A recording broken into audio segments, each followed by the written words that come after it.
Hello friends. तो इसके पहले वाले लेक्चर में हमने हिस्ट्री के जितने भी क्वेश्चन अभी तक तैयारी 1 से लेकर 3 में पूछे गए हैं तो सारे कवर कर लिए हैं। आज के लेक्चर में देखिएगा हम लोग भारत का भूगोल से जितने भी क्वेश्चन पूछे गए हैं पढ़ेंगे।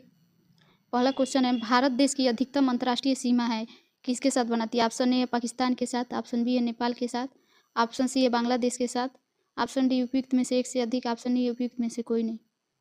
तो ये क्वेश्चन पूछा गया है TRE 3 के प्राइमरी एग्जाम में, फिर TRE 2 में भी पूछा गया है ये क्वेश्चन। तो इसका आंसर होगा सी, बांग्लादेश के साथ।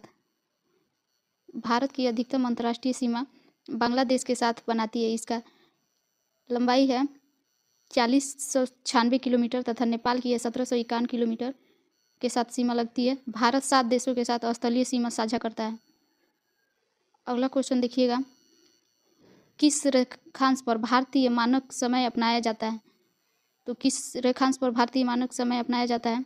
ऑप्शन ए है 78.5 डिग्री पूरब में, ऑप्शन बी है 82.5 डिग्री पूरब में, ऑप्शन सी है 87.5 डिग्री पूरब में, डी है उपयुक्त में से एक से अधिक, ई है उपयुक्त में से कोई नहीं। तो इसका आंसर होगा ऑप्शन बी, 82.5 डिग्री। ये TRE 3 का क्वेश्चन है। इसका एक्सप्लेनेशन देखिएगा, भारतीय मानव समय रेखा 82.5 डिग्री पूरब में देशांतर रेखा को अपनाया गया है। यह 5 राज्यों से होकर गुजरती है, उत्तर प्रदेश, मध्य प्रदेश, छत्तीसगढ़, उड़ीसा तथा आंध्र प्रदेश। भारतीय मानक समय रेखा ग्रीनविच समय से 5.5 घंटा आगे है। अगला क्वेश्चन देखिएगा, भारतीय उपमहाद्वीप पूरब में मूलतः एक भाग है। तो भारतीय उपमहाद्वीप पूरब में किसका भाग है? ऑप्शन ए है टेथिस का, ऑप्शन बी है गोंडवाना लैंड का, ऑप्शन सी है पेंजिया का, ऑप्शन डी है उपयुक्त में से एक से अधिक, ऑप्शन ई है उपयुक्त में से कोई नहीं। तो इसका आंसर होगा ऑप्शन बी, गोंडवाना लैंड का। अगला क्वेश्चन देखिएगा, दक्षिण प्रायद्वीपीय उच्च भूमि का भाग है। तो दक्षिण प्रायद्वीपीय उच्च भूमि किसका भाग है? ऑप्शन ए है गोंडवाना लैंड, ऑप्शन बी है लॉरेंसिया लैंड, ऑप्शन सी है अंटार्कटिका महाद्वीप, ऑप्शन डी उपयुक्त में से एक से अधिक, ऑप्शन ई उपयुक्त में से कोई नहीं। तो इसका आंसर होगा ऑप्शन ए, गोंडवाना लैंड। अगला क्वेश्चन देखिएगा, सूर्य से पृथ्वी की दूरी कितनी है? तो सूर्य से पृथ्वी की दूरी कितनी है? ऑप्शन ए 93 मिलियन मील, ऑप्शन बी है 103 मिलियन मील, ऑप्शन सी है 83 मिलियन मील। तो इसका आंसर होगा ऑप्शन ए, 93 मिलियन मील। सूर्य से पृथ्वी की दूरी लगभग 93 मिलियन मील है। सूर्य से बढ़ती दूरी के क्रम में पृथ्वी का स्थान तीसरा है। सौरमंडल में 8 ग्रह हैं जिनमें से सिर्फ पृथ्वी पर ही जीवन की उपस्थिति है। अगला क्वेश्चन देखिएगा, निम्नलिखित नगरों में से कौन सा नगर कर्क रेखा के उत्तर में अवस्थित है? तो ऑप्शन ए है भोपाल, ऑप्शन बी है आइजोल, ऑप्शन सी है रांची, ऑप्शन डी है उपयुक्त में से एक से अधिक, ऑप्शन ई है उपयुक्त में से कोई नहीं। तो इसका आंसर होगा ऑप्शन बी, आइजोल। भारत में कर्क रेखा के उत्तर में अवस्थित नगरों में आइजोल शामिल है, जबकि भोपाल और रांची कर्क रेखा के दक्षिण में स्थित है। अगला क्वेश्चन देखिएगा, भारत का सबसे शुष्क स्थान कौन सा है? Option A Leh, option B Bikaner, option C Jaisalmer, option D उपयुक्त में से एक से अधिक, ऑप्शन ई उपयुक्त में से कोई नहीं। तो इसका आंसर होगा ऑप्शन सी, जैसलमेर। सबसे शुष्क स्थान जैसलमेर है। भारत का सबसे शुष्क स्थान पश्चिम में राजस्थान में स्थित है, जैसलमेर। यहाँ न्यूनतम वार्षिक वर्षा 10 सेंटीमीटर होती है। जैसलमेर में सबसे खूबसूरत बलुआ पत्थर पाए जाने के कारण इसे स्वर्ग सिटी भी कहा जाता है। अगला क्वेश्चन देखिएगा, भारत के कितने राज्यों की समान सीमा पाकिस्तान एवं बांग्लादेश के साथ है?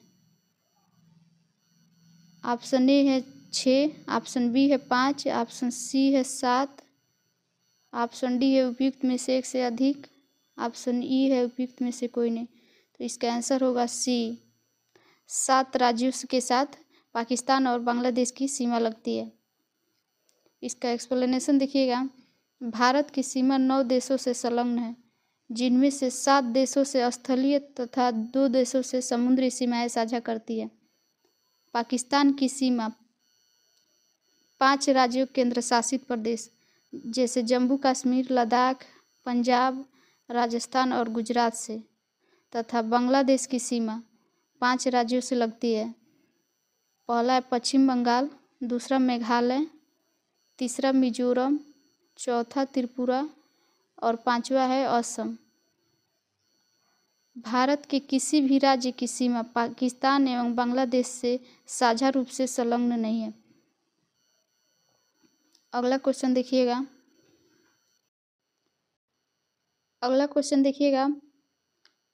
कर्क रेखा द्वारा सर्वाधिक क्षेत्र आच्छादित है, मतलब कर्क रेखा किस क्षेत्र में ज़्यादा फैला हुआ है? तो देखिएगा, ऑप्शन ए है रांची का पठार, ऑप्शन बी है मालवा का पठार, ऑप्शन सी है छोटा नागपुर का पठार।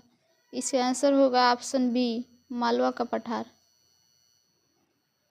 कर्क रेखा द्वारा सर्वाधिक आच्छादित क्षेत्र मालवा के पठार है, क्योंकि कर्क रेखा इसके मध्य से होकर गुजरती है, जबकि कर्क रेखा रांची के पठार के उत्तरी हिस्से से और छोटा नागपुर का पठार दक्षिणी हिस्से से गुजरता है।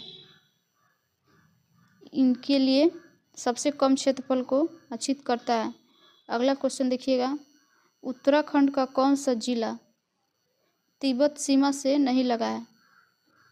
ऑप्शन ए है उत्तरकाशी, ऑप्शन बी है चमोली, ऑप्शन सी है अल्मोड़ा, ऑप्शन डी है उपयुक्त में से कोई नहीं। तो इसका आंसर होगा सी, अल्मोड़ा। उत्तराखंड का अल्मोड़ा जिला तिब्बत की सीमा से नहीं लगता है। अल्मोड़ा जिला उत्तराखंड के कुमाऊं प्रभाग का जिला है। इसका मुख्यालय कहाँ है? तो इसका मुख्यालय अल्मोड़ा ही है।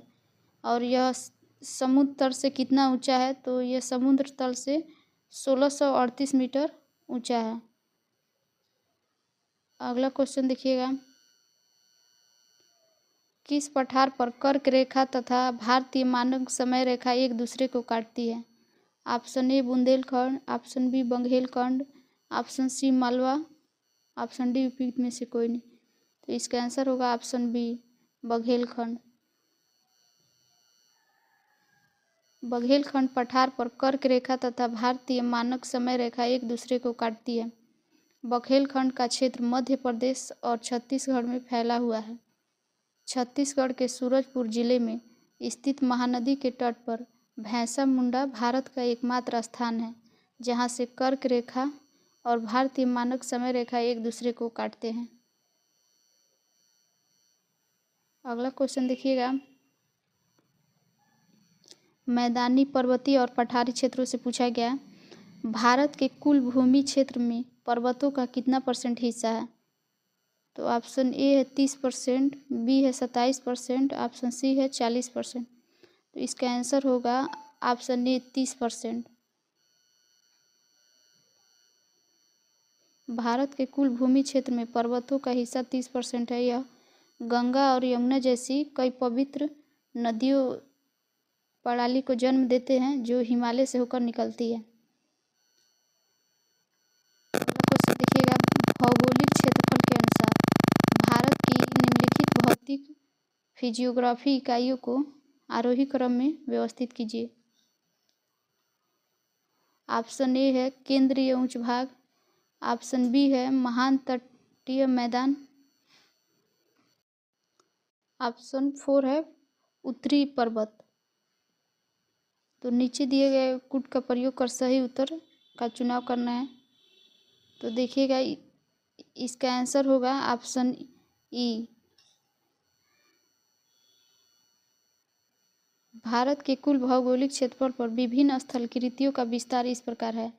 पहला है महान मैदान जो 43.2% है, केंद्रीय उच्च भूमि 27.7% है, पहाड़ियाँ 18.5% है, ऊंचे पर्वत 10.6% है। इसलिए कोई विकल्प सही नहीं है। अगला क्वेश्चन देखिएगा। केंद्रीय उच्च भूमि के संदर्भ में निम्नलिखित कथनों में से कौन सा कथन सही है? ऑप्शन ए है इसका पश्चिमी भाग मालवा का पठार है, यह दक्कन पठार का भाग है, यह अरावली से घिरा है।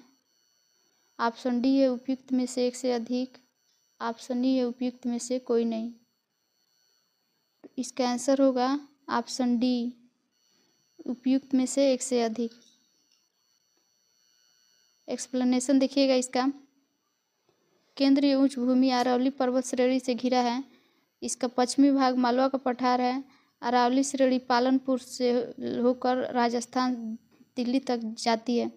800 किलोमीटर लंबी कैम्ब्रियन युग की पर्वत श्रृंखला है। मालवा का पठार अधिकतर भागों को केंद्रीय उच्च भूमि भी कहते हैं। अगला क्वेश्चन देखिएगा, भारत की सबसे ऊंची पर्वत श्रेणी किसे कहते हैं? ऑप्शन ए है कंचनजंगा, ऑप्शन बी है एवरेस्ट, ऑप्शन सी है K2, ऑप्शन डी है उपयुक्त में से एक से अधिक, ऑप्शन ई है उपयुक्त में से कोई नहीं। तो इसका आंसर होगा ऑप्शन सी K2 काकरो पर्वत। भारत का सर्वोच्च पर्वत शिखर गाडविन ऑस्टिन K2 के काराकोरम श्रेणी में स्थित इस शिखर की ऊंचाई 8611 मीटर है, जबकि भारत में स्थित हिमालय की सर्वोच्च चोटी कंचनजंगा है।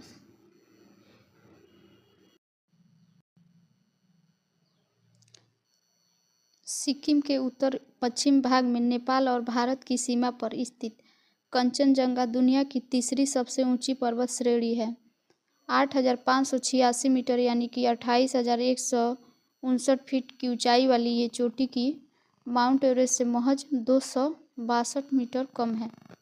अगला क्वेश्चन देखिएगा, भारत के पूर्वी घाट की सबसे ऊंची चोटी कौन है? ऑप्शन ए है कंचनजंगा, ऑप्शन बी है अनाईमुड़ी, ऑप्शन सी है महेंद्रगिरी, ऑप्शन डी है उपयुक्त में से एक से अधिक, ऑप्शन ई है उपयुक्त में से कोई नहीं। इसका आंसर होगा ऑप्शन सी महेंद्रगिरी। भारत के पूर्वी घाट की सबसे ऊंची चोटी महेंद्रगिरी को कहते हैं। यह चोटी उड़ीसा के गजपति जिले में स्थित है। इसकी ऊंचाई कितनी है तो 1501 मीटर है, जबकि संपूर्ण पूर्वी घाट की सबसे ऊंची चोटी झिंदागिरी है। आंध्र प्रदेश के विशाखापट्टनम में अवस्थित इस पर्वत की ऊंचाई 1690 मीटर है। इसे सीताम्बा कोंडा और अरुम्मा कोंडा के नाम से भी जानते हैं। अगला क्वेश्चन देखिएगा, निम्नलिखित श्रेणियों को उत्तर से दक्षिण की ओर क्रम में व्यवस्थित कीजिए। पहला ऑप्शन है लद्दाख। उत्तर से दक्षिण में इसका क्रम होगा काराकोरम, लद्दाख, जास्कर, पीर पंजाल। तो इसका ऑप्शन होगा 2, 1, 4, 3। तो इसका आंसर होगा ऑप्शन बी। पर्वत श्रेणियों का उत्तर से दक्षिण की ओर क्रम निम्नवत है: काराकोरम, लद्दाख, जास्कर, पीर पंजाल। अगला क्वेश्चन देखिएगा, निम्नलिखित में से कौन सा दक्षिण से उत्तर की ओर हिमालय पर्वतमालाओं का सही क्रम है? तो ऑप्शन ए है लद्दाख, जास्कर, पीर पंजाल, काराकोरम। ऑप्शन बी है पीर पंजाल, जास्कर, लद्दाख, काराकोरम। तो दक्षिण से उत्तर की ओर, इसका आंसर होगा ऑप्शन बी। अगला क्वेश्चन देखिएगा, मालनाड क्षेत्र का संबंध निम्नलिखित में से कौन से भारत के किस पठार से है? तो इसका ऑप्शन है तेलंगाना का पठार, महाराष्ट्र का पठार, कर्नाटक का पठार। इसका आंसर होगा ऑप्शन सी, कर्नाटक का पठार। मलनाड क्षेत्र का संबंध भारत के कर्नाटक पठार से है। यह पठार धारवाड़ पर्वतीय प्रणाली का ज्वालामुखी चट्टान और ग्रेनाइट से मिलकर बना है। इस पठार का नामकरण कर्नाड है, जिसका अर्थ है काली मिट्टी की भूमि। सतलुज और काली नदियों के बीच स्थित हिमालय के भाग को निम्नलिखित में से किस नदी से जानते हैं? तो इसका आंसर होगा कुमाऊं हिमालय, ऑप्शन बी है असम हिमालय, ऑप्शन सी है नेपाल हिमालय, ऑप्शन डी है उपयुक्त में से एक से अधिक। तो इसका आंसर होगा ऑप्शन ए, कुमाऊं हिमालय। सतलज और काली नदियों के बीच स्थित है। कुमाऊं हिमालय सतलज और काली नदियों के बीच का ही स्थित हिमालय का ही भाग है। इसका पश्चिमी भाग गढ़वाल हिमालय और पूर्वी भाग कुमाऊं हिमालय कहलाता है। यह पंजाब हिमालय से अधिक ऊंचा है। नंदा देवी, केदारनाथ, बद्रीनाथ आदि प्रमुख चोटियां इसी भाग में है। गंगा यमुना का उद्गम भी यहीं से होता है। अगला टॉपिक देखिएगा, अपवाह तंत्र, प्रमुख घाटियां, प्रपात एवं झीलें। इससे क्वेश्चन पूछा गया है, गंगा नदी के दक्षिणी किनारे से मिलने वाली सबसे बड़ी सहायक नदी कौन सी है? ऑप्शन ए है काशी, ऑप्शन बी है गंडक, ऑप्शन सी है सोन। तो इसका आंसर होगा ऑप्शन सी, सोन नदी।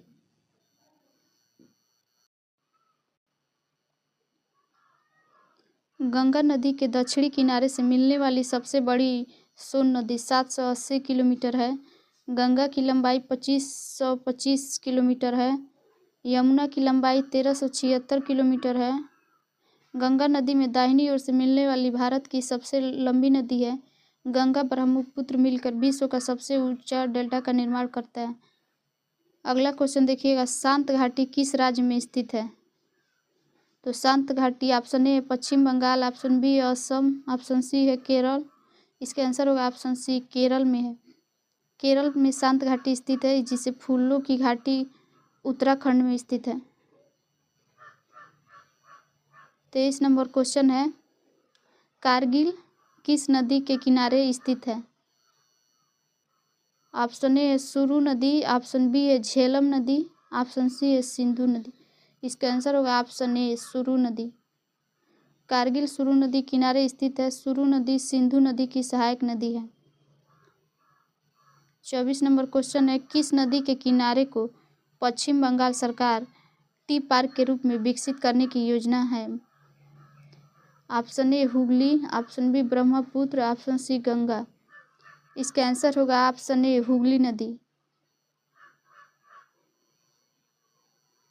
इसको पश्चिम बंगाल की सरकार ने टी पार्क के रूप में विकसित करने की योजना है।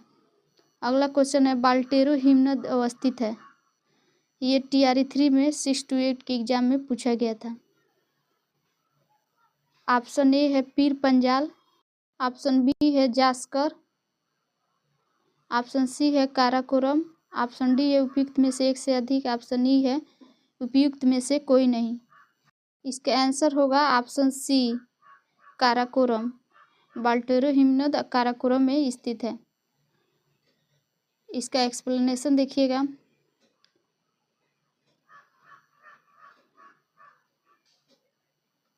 बाल्टेरो हिमनद पाक अधिकृत कश्मीर से गिलगित बाल्टिन क्षेत्र के बाल्टिस्तान क्षेत्र में काराकोरम पर्वतमाला के रूप में स्थित है। 63 किलोमीटर लंबाई में बाल्टेरो हिमनद ध्रुवीय क्षेत्रों के बाहर सबसे बड़े हिमनदों में से एक है। यह काराकोरम पर्वत श्रृंखला के हिस्से से होकर गुजरती है। काराकोरम एक विशाल पर्वत श्रृंखला है जिसका विस्तार पाकिस्तान, भारत और चीन के क्रमशः गिलगिट बाल्टिस्तान, लद्दाख और शिनजियांग क्षेत्रों तक है। सोन नदी की उत्पत्ति स्थल अमरकंटक कहाँ स्थित है?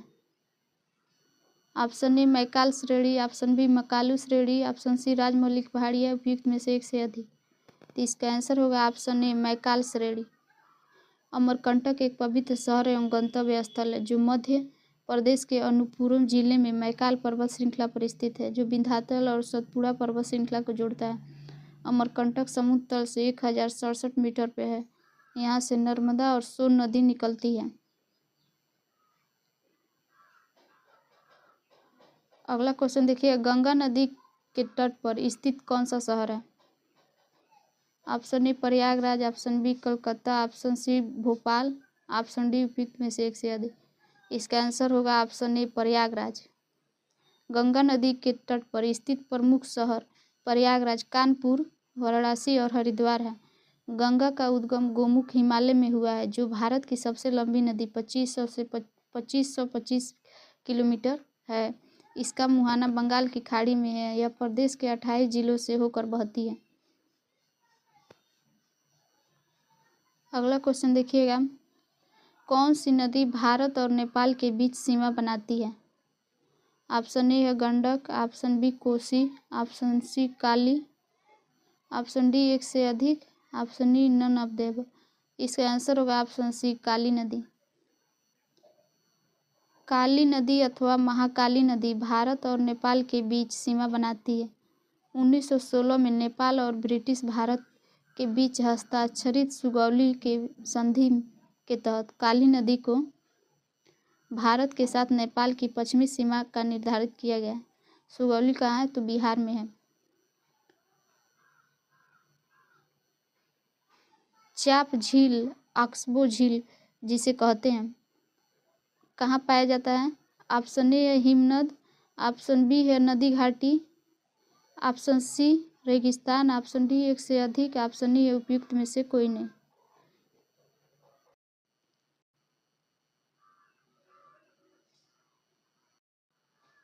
इसका आंसर होगा ऑप्शन बी, नदी घाटियों में चाप झील पाई जाती है। इसका एक्सप्लेनेशन देखिएगा। चाप झील नदी घाटी में पाई जाती है। मैदानों में प्रवेश करने के उपरांत नदी क्षैतिज अपरदन के कारण कई घुमावदार मोड़ों से होकर प्रवाहित होती है। ये मोड़ नदी के विसर्प कहे जाते हैं। इन घुमावदार मोड़ों के विस्तृत होने के उपरांत नदी अपने विसर्प को छोड़कर सीधे मार्ग से प्रवाहित होती है। इन विसर्पों में जल भर जाने से निर्मित झील को गोखुर झील या चापकर झील कहते हैं। अगला क्वेश्चन देखिएगा। चिनाब नदी अंततः सिंधु नदी में कहाँ पर मिलती है? ऑप्शन ए है मिथनकोट, ऑप्शन बी है तांदी, ऑप्शन सी अहमदपुर सियाल, ऑप्शन डी एक से अधिक। इसका आंसर होगा ऑप्शन ए मिथनकोट। चिनाब नदी सिंधु की सबसे बड़ी सहायक नदी है। यह बाड़ालाचा दर्रे के दोनों ओर से निकलने वाली चंद्र और भागा नामक नदियों के टांडी में मिलने से बनती है। यह अखनूर जम्मू कश्मीर के निकट मैदान में प्रवेश करती है। यह मिथनकोट के पास सिंधु नदी से मिल जाती है। चिनाब नदी पर निर्मित महत्वपूर्ण जल परियोजनाएं बगलिहार, सलाल, दुलहस्ती है। अगला क्वेश्चन देखिएगा। निम्नलिखित नदियों में से सबसे बड़ा जल ग्रह क्षेत्र किसका है? ऑप्शन ए है काली नदी, ऑप्शन बी है पेनानी, ऑप्शन सी पेरियार। इसका आंसर होगा ऑप्शन बी पोनानी नदी। TRE 2 का ये क्वेश्चन पूछा गया शिफ्ट सेकेंड में। उपयुक्त में से दी गई नदियों में पोनानी भरतपुजा नदी का जलग्रहण सबसे बड़ा है। पोनानी नदी का जलग्रहण क्षेत्र 5397 किलोमीटर है। इसके पश्चात पेरियार नदी का जलग्रहण 5243 वर्ग किलोमीटर है। कालिंदी नदी का जलग्रहण 5179 किलोमीटर है। जलग्रहण क्षेत्र विशिष्ट क्षेत्र है जहाँ पानी नदी द्वारा बहाए जाने से पहले एकत्र होता है। अगला क्वेश्चन देखिएगा। कोसी मैदान की माध्य समुद्र तल से औसत ऊंचाई है। Option A 300, option B 150, option C है 30 मीटर। इसका आंसर होगा ऑप्शन सी 30 मीटर।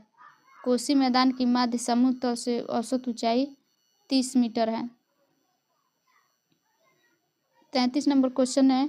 गंडक नदी का दूसरा नाम क्या है? Option A Burhi Gandak, option B Mahananda, option C Narayani, option D Punpun. इसका आंसर होगा ऑप्शन सी नारायणी नदी। नारायणी नदी को गंडक नदी भी कहते हैं। इसका एक्सप्लेनेशन देखिएगा।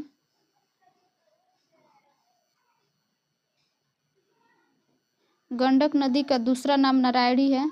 इसका उद्गम नेपाल सीमा के पास तिब्बत में समुद्र तल से 7620 मीटर की ऊंचाई से होता है। यह नदी नेपाल तथा भारत के उत्तरी भाग में बहने वाली महत्वपूर्ण नदी है। इसकी कुल लंबाई 630 किलोमीटर है, जिसमें से 185 किलोमीटर नेपाल, 445 किलोमीटर भारत में विस्तृत है। सुवर्ण नदी निम्नलिखित में से किस गांव के पास से निकलती है?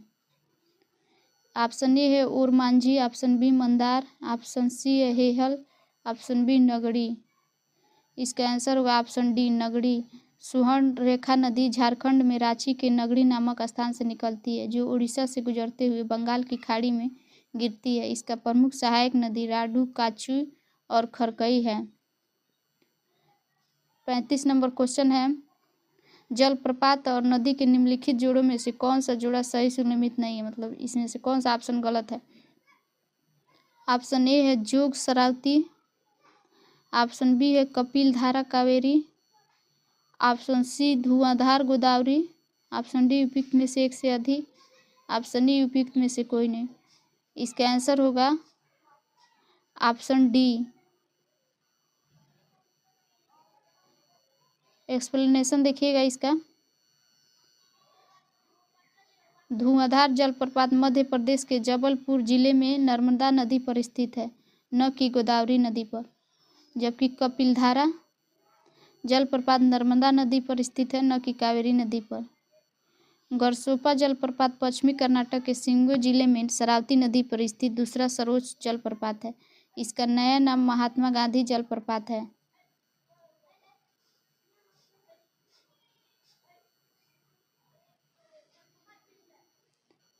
अगला क्वेश्चन देखिएगा। लीखा पानी हिमनद भारत के निम्नलिखित में से किस राज्य में स्थित है। ऑप्शन ए है अरुणाचल प्रदेश, ऑप्शन बी है Himachal Pradesh, option C Sikkim, option D उपयुक्त में से एक से अधिक। इसका आंसर होगा ऑप्शन ए अरुणाचल प्रदेश। लेखा पानी हिमनद अरुणाचल प्रदेश में स्थित लिखा पानी दर्रे के पास स्थित है। यह हिमनद उच्च हिमालय में अरुणाचल प्रदेश और म्यांमार सीमा पर स्थित है। ज्ञात है कि लिखा पानी असम राज्य के तिनसुकिया जिले में स्थित है, जो कि अपने चाय बागान के लिए प्रसिद्ध है। 37 नंबर क्वेश्चन है, निम्नलिखित में से कौन सी सहायक नदी ब्रह्मपुत्र से उत्तर दिशा में नहीं मिलती है।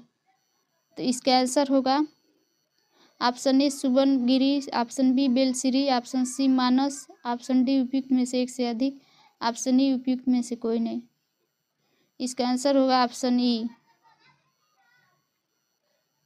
ब्रह्मपुत्र नदी हिमालय के उत्तर में तिब्बत के पठार पर स्थित मानसरोवर झील से होकर निकलती है, हिमालय के साथ पूर्व की ओर बहती है। यह 3 देश चीन, भारत, बांग्लादेश से होकर प्रभावित होती है। चीन के तिब्बत पठार पर इसे सांको नदी, अरुणाचल प्रदेश में इसे दिहांग नदी, असम में ब्रह्मपुत्र नदी, बांग्लादेश में जमुना नदी के नाम से जाना जाता है। दिबांग, लोहित, धनसिरी, कामेंग, मानस, तीस्ता तथा सुबनसिरी नदी ब्रह्मपुत्र से उत्तर दिशा में मिलने वाली सहायक नदी है।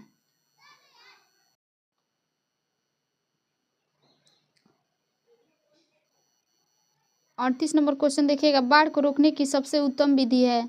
ऑप्शन ए दिया है चराई, ऑप्शन बी वन रोपण, ऑप्शन सी वन उन्मूलन। तो इसका आंसर होगा वन रोपण। बाढ़ को रोकने के लिए सबसे उत्तम विधि है। बाढ़ रोकने की सबसे उत्तम विधि वन रोपण है। वृक्ष अपनी जड़ों के माध्यम से बहुत सारा जल अवशोषित करने में सक्षम है। ये ऑप्शन ये गलत दिया है, क्योंकि ऑप्शन बी होगा वन रोपण।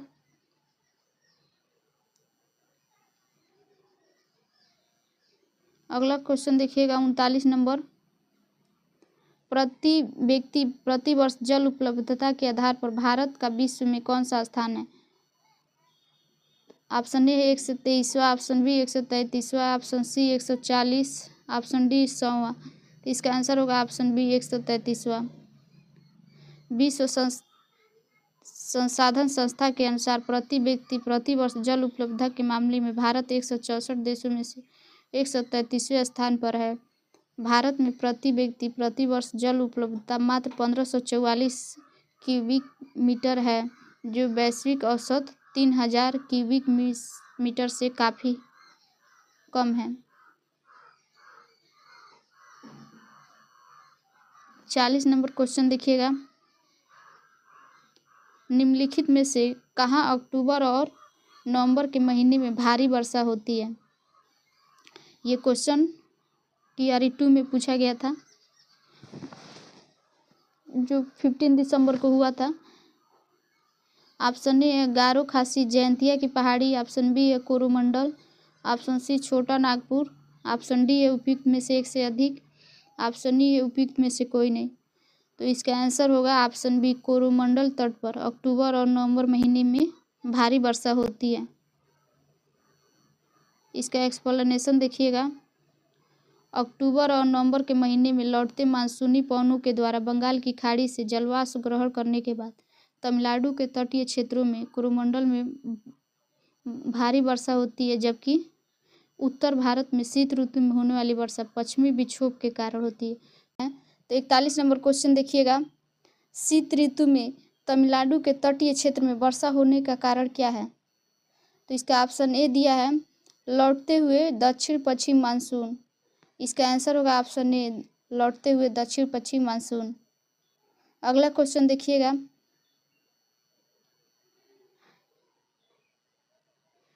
भारत में मानसून सीजन में अधिकांश चक्रवात की उत्पत्ति होती है। तो ऑप्शन ए दिया है 8 डिग्री उत्तर और 13 डिग्री उत्तर अक्षांश के मध्य। ऑप्शन बी दिया है 10 डिग्री उत्तर और 15 डिग्री उत्तर अक्षांश के मध्य। ऑप्शन सी दिया है 16 डिग्री उत्तर और 21 डिग्री उत्तरी अक्षांश के मध्य। ऑप्शन डी दिया है 1 से अधिक। ऑप्शन ई है उपयुक्त में से कोई नहीं। तो इसका आंसर होगा ऑप्शन ई उपयुक्त में से कोई नहीं। भारत में मानसून सीजन में अधिकांश चक्रवात 8 डिग्री से 15 डिग्री तक उत्तर अक्षांश के मध्य पैदा होते हैं। बंगाल की खाड़ी में ज़्यादातर चक्रवात अक्टूबर नवंबर माह में बनते हैं। भारत में चक्रवातों का निर्माण अरब सागर से अधिक बंगाल की खाड़ी में होता है। ये चक्रवात अधिक खतरनाक होते हैं। अगला क्वेश्चन देखिएगा, हैदराबाद में दक्षिण पश्चिम मानसून की वापसी का सामान्य तिथि क्या है? ऑप्शन ए है 1 अक्टूबर। ऑप्शन बी है 16 अक्टूबर। ऑप्शन सी है 1 नवंबर। ऑप्शन डी 1 से अधिक। ऑप्शन ई उपयुक्त में से कोई नहीं। इसका आंसर होगा ऑप्शन बी 15 अक्टूबर। दक्षिण पश्चिम मानसून एक प्रकार की मौसमी हवाएं हैं जो हिंद महासागर और अरब सागर की ओर से भारत के दक्षिण पश्चिम तट की ओर बढ़ते हुए भारत, पाकिस्तान, बांग्लादेश में जून से सितंबर के बीच बारिश कराती है। यह मानसून अक्टूबर और नवंबर के बीच वापस लौटता है, जिसे मानसून का निर्वर्तन कहा जाता है। हैदराबाद में दक्षिण पश्चिम मानसून की वापसी की सामान्य तिथि 15 अक्टूबर है। अगला क्वेश्चन देखिएगा,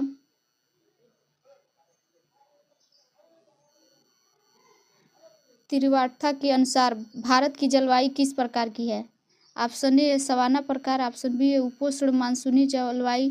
ऑप्शन सी है भूमध्य सागरीय प्रकार। ऑप्शन डी है 1 से अधिक। ऑप्शन ई है उपयुक्त में से कोई नहीं। तो इसका आंसर होगा ऑप्शन बी उपोष्ण मानसूनी जलवायु। त्रिवार्था के अनुसार भारत की जलवायु उपोष्ण मानसूनी प्रकार की है।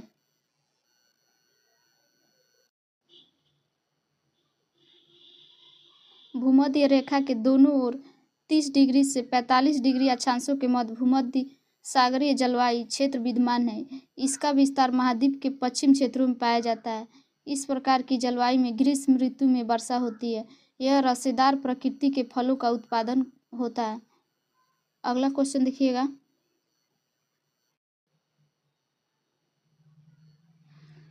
निम्नलिखित में से कौन सा मध्यवर्ती गंगा के मैदानी कृषि जलवायु प्रदेश की विशेषता नहीं है?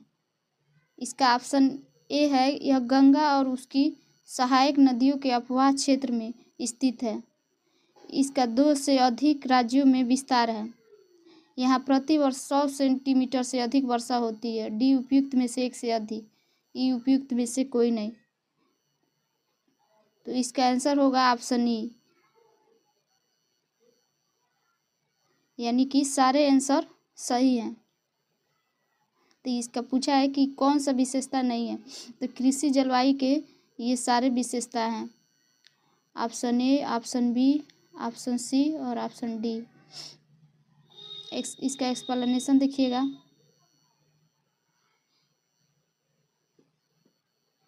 मध्यवर्ती गंगा के मैदानी कृषि जलवायु प्रदेश के अंतर्गत पूर्वी उत्तर प्रदेश और बिहार, छोटा नागपुर पठार को छोड़कर के क्षेत्र शामिल है। यह उपजाऊ जलोढ़ मैदान है जो गंगा नदी और उसकी सहायक नदियों द्वारा बनाए गए हैं। यहाँ प्रति वर्ष 75 सेंटीमीटर से 150 सेंटीमीटर की वर्षा होती है। उपरोक्त सभी विकल्प गंगा के मैदानी कृषि जलवायु प्रदेश की विशेषताएं हैं। अगला क्वेश्चन देखिएगा, जीटी टिरवार्था के अनुसार भारत में एम प्रकार की जलवायु का क्षेत्र है। तो ऑप्शन ए दिया है मेघालय का पठार, ऑप्शन बी है पश्चिमी घाट, ऑप्शन सी है कोरोमंडल तटीय क्षेत्र, ऑप्शन डी है उपयुक्त में से एक से अधिक, ऑप्शन ई है उपयुक्त में से कोई नहीं। इसका आंसर होगा ऑप्शन बी पश्चिमी तट। इसका एक्सप्लेनेशन देखिएगा, अमेरिकी भूगोलवेत्ता गिलेन थॉमस टिरवार्था ने वर्ष 1966 ईस्वी में जलवायु वर्गीकरण प्रणाली को प्रस्तुत किया। टिरवार्था के अनुसार दुनिया के 7 प्रमुख जलवायु क्षेत्र हैं। एम प्रकार की जलवायु भारत के पश्चिमी तटीय मैदान के क्षेत्र में पाई जाती है। यह उष्णकटिबंधीय मानसूनी प्रकार की जलवायु का क्षेत्र है। तो अमेरिकी भूगोलवेत्ता कौन थे? तो गिलेन थॉमस टिरवार्था। इन्होंने जलवायु वर्गीकरण प्रणाली कब दिया था? तो 1966 ईस्वी में। अगला क्वेश्चन देखिएगा, नया टॉपिक दिया है वन क्षेत्र। इससे रिलेटेड कौन क्वेश्चन पूछे गए? भारत के किस राज्य में सर्वाधिक सागौन के जंगल पाए जाते हैं? ऑप्शन ए है बिहार, ऑप्शन बी है कर्नाटक, ऑप्शन सी है मध्य प्रदेश, ऑप्शन डी है उपयुक्त में से एक से अधिक, ऑप्शन ई है उपयुक्त में से कोई नहीं। तो इसका आंसर क्या होगा? ऑप्शन सी मध्य प्रदेश। सर्वाधिक सागौन के जंगल कहाँ पाए जाते हैं? तो मध्य प्रदेश में पाए जाते हैं। क्षेत्रफल की दृष्टि से मध्य प्रदेश देश का सबसे बड़ा वन क्षेत्र है। अगला क्वेश्चन देखिएगा, डेल्टा के सदाबहार वन क्षेत्र को क्या कहते हैं? तो डेल्टा के सदाबहार वन को सुंदर वन क्षेत्र कहते हैं। इसका आंसर होगा ऑप्शन बी।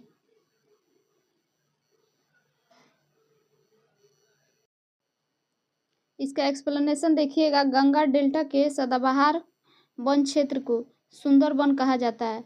इस क्षेत्र में सुंदरी वृक्षों की सर्वाधिक संख्या होने के कारण इस क्षेत्र को सुंदर वन कहा जाता है।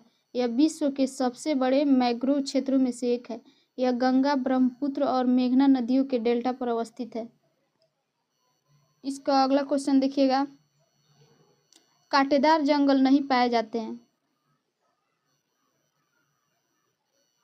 तो कांटेदार जंगल ऑप्शन ए है कर्नाटक, ऑप्शन बी है आंध्र प्रदेश, ऑप्शन सी है तमिलनाडु, ऑप्शन डी है उपयुक्त में से एक से अधिक, ऑप्शन ई है उपयुक्त में से कोई नहीं। ये TRE 2 का क्वेश्चन है, GS में पूछा गया था 6 to 8 में।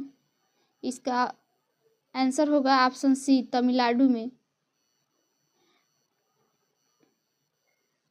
एक्सप्लेनेशन देखिएगा, कांटेदार जंगल व झाड़ियाँ ऐसे क्षेत्र में पाए जाते हैं जहाँ वर्षा की मात्रा 70 सेंटीमीटर से कम हो। तमिलनाडु राज्य में दक्षिण पश्चिम मानसून और उत्तरी पूर्वी मानसून के द्वारा वर्षा होती है, इसलिए यहाँ कांटेदार जंगल पाए जाने की अनुकूल परिस्थितियाँ नहीं पाई जाती है। अगला क्वेश्चन देखिएगा, घास के मैदान, झाड़ झगाड़ वन, बंजर भूमि सरकार, औरतें और निजी दोनों तथा समुदाय से संबंधित है, उन्हें कहा जाता है। ऑप्शन ए है सुरक्षित वन, ऑप्शन बी है संरक्षित वन, ऑप्शन सी है अवगृहित वन, ऑप्शन डी है उपयुक्त में से एक से अधिक, ऑप्शन ई है उपयुक्त में से कोई नहीं। तो इसका आंसर होगा ऑप्शन सी अवर्गीकृत वन। एक्सप्लेनेशन देखिएगा इसका, घास के मैदान, झाड़ झगाड़ वन, बंजर भूमि सरकार और निजी दोनों तथा समुदाय सभी से संबंधित वनों को वर्गीकृत वन कहा जाता है। आरक्षित वन सरकार की प्रत्यक्ष निगरानी में होता है।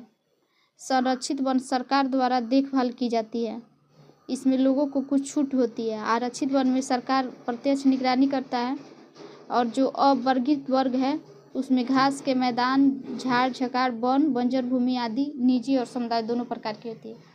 अगला क्वेश्चन देखिएगा, भारत में उष्णकटिबंधीय वर्षा वन पाए जाते हैं। तो भारत में उष्णकटिबंधीय वर्षा वन कहाँ पाए जाते हैं? ऑप्शन ए है कर्नाटक, ऑप्शन बी है हिमाचल प्रदेश, ऑप्शन सी है केरल। तो इसका आंसर होगा डी, उपयुक्त में से एक से अधिक। उष्णकटिबंधीय वर्षा वन भारी वर्षा वाले क्षेत्रों में पाए जाते हैं। ये वन भारत के पश्चिमी घाट, असम के ऊपरी हिस्से, तमिलनाडु तट, लक्षद्वीप और अंडमान और निकोबार द्वीप समूह में पाए जाते हैं। इस प्रकार इसका आंसर होगा विकल्प डी। अगला क्वेश्चन देखिएगा, भारत में 1952 की राष्ट्रीय वन नीति में उल्लिखित देश कुल भौगोलिक क्षेत्र में वन क्षेत्र का वांछित प्रतिशत कितना होना चाहिए? तो इसका ऑप्शन दिया है 25, 33, 39। तो इसका आंसर होगा 33, ऑप्शन बी। भारत में 1952 की राष्ट्रीय नीति उल्लिखित देश का कुल भौगोलिक क्षेत्र में वन क्षेत्र का वांछित प्रतिशत 33% होना चाहिए। स्वतंत्रता के बाद यह पहली राष्ट्रीय वन नीति थी। इस नीति में वनों को 4 प्रकार से वर्गीकृत किया गया था, जो निम्न है: राष्ट्रीय वन, संरक्षित वन, गांव के जंगल, भूमि। अगला टॉपिक देखिएगा, प्राकृतिक आपदाएं। प्राकृतिक आपदाएं से कौन क्वेश्चन पूछा गया था टीआरई के एग्जाम में? निम्नलिखित क्षेत्रों में से कौन सा भूस्खलन प्रवृत्ति नहीं है? तो इसका आंसर होगा ऑप्शन ए पश्चिमी घाट, ऑप्शन बी है पूर्वी घाट, ऑप्शन सी है हिमालय क्षेत्र, ऑप्शन डी उपयुक्त में से एक से अधिक। तो टीआरई 2 के एग्जाम में पूछा गया था क्वेश्चन। इसका आंसर होगा ऑप्शन ई, उपयुक्त में से कोई नहीं। भारत के भूस्खलन क्षेत्र में हिमालय पर्वत के पश्चिम व पूर्वी घाटी, पश्चिमी घाट, नीलगिरी पूर्वी घाट तथा विंध्याचल पर्वतमाला प्रमुख रूप से आते हैं। यह क्षेत्र भारत के 15% हिस्से को प्रभावित करता है। इसके अतिरिक्त यह सतपुड़ा, शिवालिक, मध्य भारत पठार पर भी यदा कदा भूस्खलन की घटनाएं देखी जाती है। अगला क्वेश्चन देखिएगा, निम्नलिखित में से भारत का कौन सा तट उष्णकटिबंधीय चक्रवातों में से सबसे अधिक प्रभावित है? इसका ऑप्शन ए है मालाबार, ऑप्शन बी है कोरोमंडल, ऑप्शन सी है कोकण, ऑप्शन डी उपयुक्त में से एक से अधिक, ऑप्शन ई है उपयुक्त में से कोई नहीं। तो ये टीआरई 2 में पूछा गया था। इसका आंसर होगा ऑप्शन बी, कोरोमंडल तट। अगला क्वेश्चन देखिएगा, इसमें कुछ एक्सप्लेनेशन है, देखिएगा इसको। भारत के संपूर्ण तटीय क्षेत्र उष्णकटिबंधीय चक्रवात से प्रभावित है। यहाँ पूर्वी तट चक्रवात से अधिक प्रभावित रहता है, जिसके तटीय क्षेत्र कोरोमंडल और उत्तरी सरकार है। बंगाल की खाड़ी में अक्टूबर-नवंबर में विकसित कुल चक्रवातों का 58% पूर्वी घाट को पार करता है। चक्रवात की उत्पत्ति के लिए सागरीय सतह का तापमान 25 डिग्री से 37 डिग्री सेल्सियस आदर्श तापमान है। यह तापमान आर्द्रता की सतत आपूर्ति सुनिश्चित करता है, चक्रवात को पर्याप्त बल प्रदान करता है। अगला क्वेश्चन देखिएगा, हीट वेव के संबंध में निम्नलिखित कथनों पर विचार कीजिए। इसका ऑप्शन देखिएगा,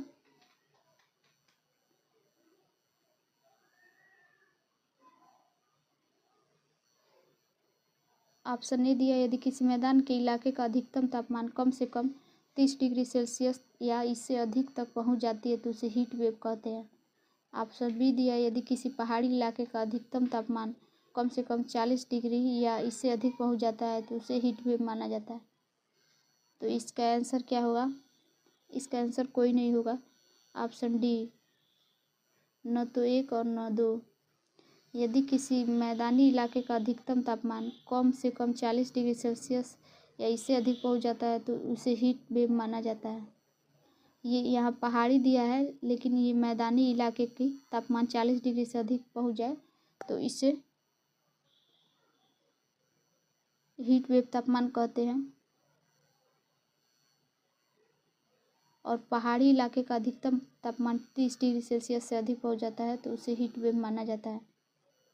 तो दोनों अपोजिट दिया था, इसलिए दोनों रॉन्ग है। इसका ऑप्शन डी होगा।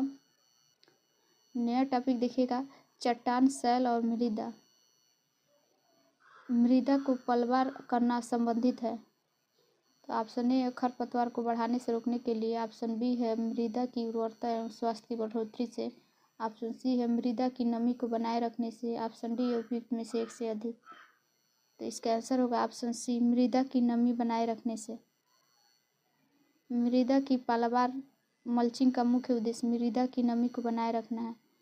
पालावार एक ऐसी प्रक्रिया है जिसमें मृदा को पत्तों, पुआल आदि से ढक दिया जाता है, जो खेत में नमी को बरकरार रखती है। तो ये प्राइमरी का क्वेश्चन था, री एग्जाम में पूछा गया है, जनरल क्वेश्चन है।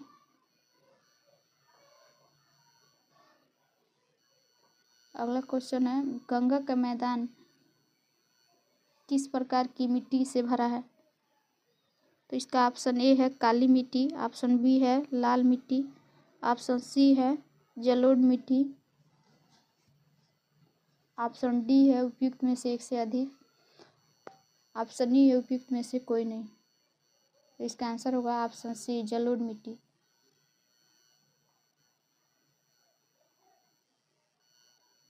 एक्सप्लेनेशन देखिए, गंगा का मैदान जलोढ़ मिट्टी से भरा है। जलोढ़ मिट्टी को सबसे उपजाऊ मिट्टी माना जाता है। यह भारत का संपूर्ण उत्तरी मैदान जलोढ़ मिट्टी से बना हुआ है। इस मिट्टी में पोटास, चूना और फास्फोरिक एसिड प्रचुर मात्रा में पाया जाता है। जलोढ़ मिट्टी को मुख्यतः बागर या पुरानी जलोढ़ और खादर को नए जलोढ़ में वर्गीकृत किया गया है। अगला क्वेश्चन देखिएगा, निम्नलिखित में से किस राज्य में काली मिट्टी पाई जाती है? इसका ऑप्शन ए है कर्नाटक, ऑप्शन बी है गुजरात, ऑप्शन सी है उत्तराखंड, ऑप्शन डी उपयुक्त में से एक से अधिक। इसका आंसर होगा ऑप्शन डी, उपयुक्त में से एक से अधिक। इसका एक्सप्लेनेशन देखिएगा, काली मिट्टी भारत के महाराष्ट्र, कर्नाटक, गुजरात, मध्य प्रदेश, तमिलनाडु, आंध्र प्रदेश, राजस्थान आदि राज्यों में प्रमुखता से पाई जाती है। इसे रेंगूर या काली मिट्टी कहते हैं, चरोनोजम भी कहते हैं। इसमें लोहा, चूना, कैल्शियम, पोटास, एल्युमिनियम की प्रचुरता होती है। नाइट्रोजन, फास्फोरस, जैविक पदार्थों की कमी पाई जाती है। इसमें दल क्षारण की क्षमता सबसे अधिक होती है। अगला क्वेश्चन देखिएगा, किस राज्य में सबसे अधिक लेटराइट मिट्टी पाई जाती है? Option A Uttar Pradesh, option B Bihar, option C है मेघालय, ऑप्शन डी उपयुक्त में से एक से अधिक, ऑप्शन ई है कोई नहीं। तो इसका आंसर होगा ऑप्शन सी, मेघालय। इसका एक्सप्लेनेशन देखिएगा, उपरोक्त विकल्पों में मेघालय राज्य सबसे अधिक लेटराइट मिट्टी पाई जाती है। यह लगभग 1.26 लाख किलोमीटर क्षेत्र पर विस्तृत है। इसका लाल रंग लोहे के ऑक्साइड की उपस्थिति के कारण होता है। लेटराइट मिट्टियाँ क्रमशः लोहे और एल्युमिनियम से समृद्ध होती है। इसमें नाइट्रोजन, चूना और जैविक पदार्थों की कमी होती है। देश में इस प्रकार की मृदा का सर्वाधिक क्षेत्रफल केरल, महाराष्ट्र और असम में पाया जाता है। अगला क्वेश्चन देखिएगा, निम्नलिखित में से कौन सा कथन सही है? ऑप्शन ए दिया है, धारवाड़ चट्टान संरचना में प्राकृतिक गैस पाई जाती है। ऑप्शन बी है, अभ्रक कोडरमा में पाई जाती है। ऑप्शन सी, कुडप्पा श्रृंखला हीरो के लिए प्रसिद्ध है। ऑप्शन डी है, पेट्रोलियम भंडार अरावली पहाड़ियों में पाए जाते हैं। तो इसका आंसर होगा ऑप्शन बी, अभ्रक कोडरमा में पाया जाता है। अभ्रक कोडरमा में पाया जाता है, यह कथन सही है। यह पहले विश्व स्तर पर अभ्रक के उत्पादन के लिए प्रसिद्ध था। यह भारत का माइका कैपिटल कहा जाता है। वर्तमान में कोडरमा जिले में हजारों एकड़ से अधिक माइका खनन के पट्टे हैं। वन संरक्षण अधिनियम 1980 के लागू होने के बाद यह अभ्रक खानों को बंद कर दिया गया, क्योंकि सभी खनन पट्टे जंगल के अभयारण्य क्षेत्र में आते हैं। भारत के अभ्रक का कुल भंडारण का लगभग 99% किस राज्य में पाया जाता है? तो आंध्र प्रदेश, राजस्थान, उड़ीसा और महाराष्ट्र। अभ्रक के सबसे ज़्यादा भंडारण 4 राज्य में आंध्र प्रदेश, राजस्थान, उड़ीसा और महाराष्ट्र में पाया जाता है। अगला क्वेश्चन देखिएगा, जब मृदा अति क्षारीय हो तथा उसमें पौधे नहीं होते हैं, तब मृदा की गुणवत्ता में सुधार के लिए क्या मिलाना चाहिए? ऑप्शन ए है कार्बनिक पदार्थ, ऑप्शन बी है बिना बुझा हुआ चूना, ऑप्शन सी है कैलेमाइन का घोल, ऑप्शन डी है उपयुक्त में से एक से अधिक, ऑप्शन ई है उपयुक्त में से कोई नहीं।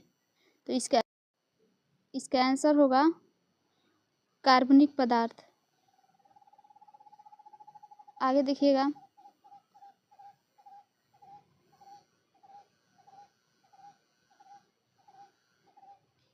मिट्टी का अम्लीय तथा क्षारीय गुण उसमें मौजूद तत्वों के कारण होता है। यदि मिट्टी में हाइड्रोजन आयनों की संख्या अधिक है तो मिट्टी अम्लीय प्रकृति की होगी। यदि मिट्टी में पोटेशियम और सोडियम आयनों की अधिकता है तो मिट्टी क्षारीय होगी। तो मिट्टी की क्षारीय सुधार के लिए कार्बनिक पदार्थ मिलाना चाहिए। अगला टॉपिक देखिएगा, दिया है सिंचाई एवं नदी घाटीय परियोजना। इससे रिलेटेड क्वेश्चन, भारत की सबसे लंबी सिंचाई नहर कौन सी है? तो भारत की सबसे लंबी सिंचाई नहर कौन सी? ऑप्शन दिया है यमुना नहर, ऑप्शन बी दिया है पूर्व कोसी नहर, ऑप्शन सी दिया है इंदिरा गांधी नहर, ऑप्शन डी उपयुक्त में से एक से अधिक, ऑप्शन ई उपयुक्त में से कोई नहीं। तो इसका आंसर होगा ऑप्शन सी इंदिरा गांधी नहर। भारत की सबसे लंबी सिंचाई नहर इंदिरा गांधी नहर है। इसकी लंबाई 645 किलोमीटर है। इसे सतलुज नदी पर हरिकेबाद से राजस्थान के थार रेगिस्तान तक ले जाया गया है। इसके 3 राज्य पंजाब, हरियाणा और राजस्थान में सिंचाई की जाती है। इसका एक्सप्लेनेशन है, भारत की सबसे लंबी सिंचाई नहर इंदिरा गांधी नहर है। इसकी लंबाई 645 किलोमीटर है। इसे सतलुज नदी पर हरिकेबाद से राजस्थान के थार रेगिस्तान तक ले जाया जाता है।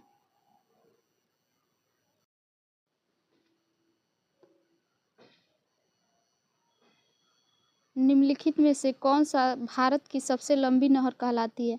ऑप्शन ए दिया है सेतु समुद्रम जल यात्रा नहर, ऑप्शन बी है शारदा नहर, ऑप्शन सी है इंदिरा गांधी नहर, ऑप्शन डी है उपयुक्त में से एक से अधिक।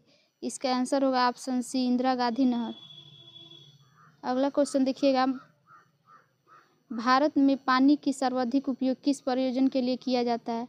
ऑप्शन ए है उद्योग, ऑप्शन बी है घरेलू, ऑप्शन सी है सिंचाई, ऑप्शन डी है उपयुक्त में से एक से अधिक। आंसर होगा ऑप्शन सी सिंचाई। नीति की report composite water management index के अनुसार जल देश में कुल खपत लगभग 85% हिस्सा है कृषि में, जबकि 10% उद्योगों में और 5% घरों में उपयोग किया जाता है। अगला क्वेश्चन देखिएगा, टिहरी बांध परियोजना संबंधित है। तो टिहरी बांध ऑप्शन पहला दिया है नीतिवादी विचारधारा, ऑप्शन बी है संभववादी विचारधारा, ऑप्शन सी है वैज्ञानिक नीतिवादी, ऑप्शन डी उपयुक्त में से अधिक, ऑप्शन ई है उपयुक्त में से कोई नहीं। इसका आंसर होगा ऑप्शन बी संभववादी विचारधारा। इसका एक्सप्लेनेशन देखिएगा, टिहरी बांध परियोजना संभववादी विचारधारा से संबंधित है। मानव भूगोल में संभववाद एक ऐसे संप्रदाय या स्कूल के रूप में स्थापित हुए जिसकी विचारधारा और दर्शन इस बात का समर्थन करता है कि औद्योगिक क्रांति के पश्चात मानव ने अपनी सृजन शक्ति से प्रकृति की गतिशील व्यक्तियों को, जैसे बहता जल, प्रवाहित मिट्टी, वनस्पति, अस्थायी शक्तियों, खनिज पदार्थ आदि का अपने हित में तथा तत्वों के गुणों के अनुसार उसका उपयोग करता रहा। उत्तराखंड में टिहरी बांध भारत में भागीरथी नदी पर बना सबसे ऊंचा बांध है। अगला क्वेश्चन देखिएगा, निम्नलिखित में से कौन सी पारंपरिक सिंचाई पद्धति नहीं है? ऑप्शन ए है खंदक प्रणाली, ऑप्शन बी है चेन पंप प्रणाली, ऑप्शन सी है ड्रिप प्रणाली, ऑप्शन डी है उपयुक्त में से कोई नहीं। तो इसका आंसर होगा ऑप्शन सी ड्रिप प्रणाली। सिंचाई पौधों को कृत्रिम रूप से पानी देने की प्रक्रिया है। सिंचाई की प्रमुख पारंपरिक और आधुनिक विधियों कौन कौन है? तो देखिएगा, पारंपरिक सिंचाई विधियाँ खंदक प्रणाली, चेन पंप प्रणाली, ढेकली प्रणाली, रहट तथा मोट प्रणाली, आधुनिक सिंचाई प्रणाली, ड्रिप सिंचाई प्रणाली, छिड़काव सिंचाई प्रणाली। स्पष्ट है कि ड्रिप सिंचाई पारंपरिक विधि नहीं है। अगला क्वेश्चन है, दामोदर घाटी परियोजना किस राज्य में स्थित है? तो यह झारखंड और पश्चिम बंगाल में स्थित है। दामोदर घाटी परियोजना झारखंड और पश्चिम बंगाल में है। दामोदर घाटी परियोजना के तहत 1948 ईस्वी में दामोदर घाटी निगम की स्थापना की गई। यह स्वतंत्र भारत की बहुउद्देशीय परियोजना है। इस परियोजना से लाभान्वित होने वाले राज्य झारखंड, बिहार और पश्चिम बंगाल है। 1954 में किन दो देशों के बीच कोसी सिंचाई एवं जल विद्युत परियोजना समझौता हस्ताक्षरित हुआ?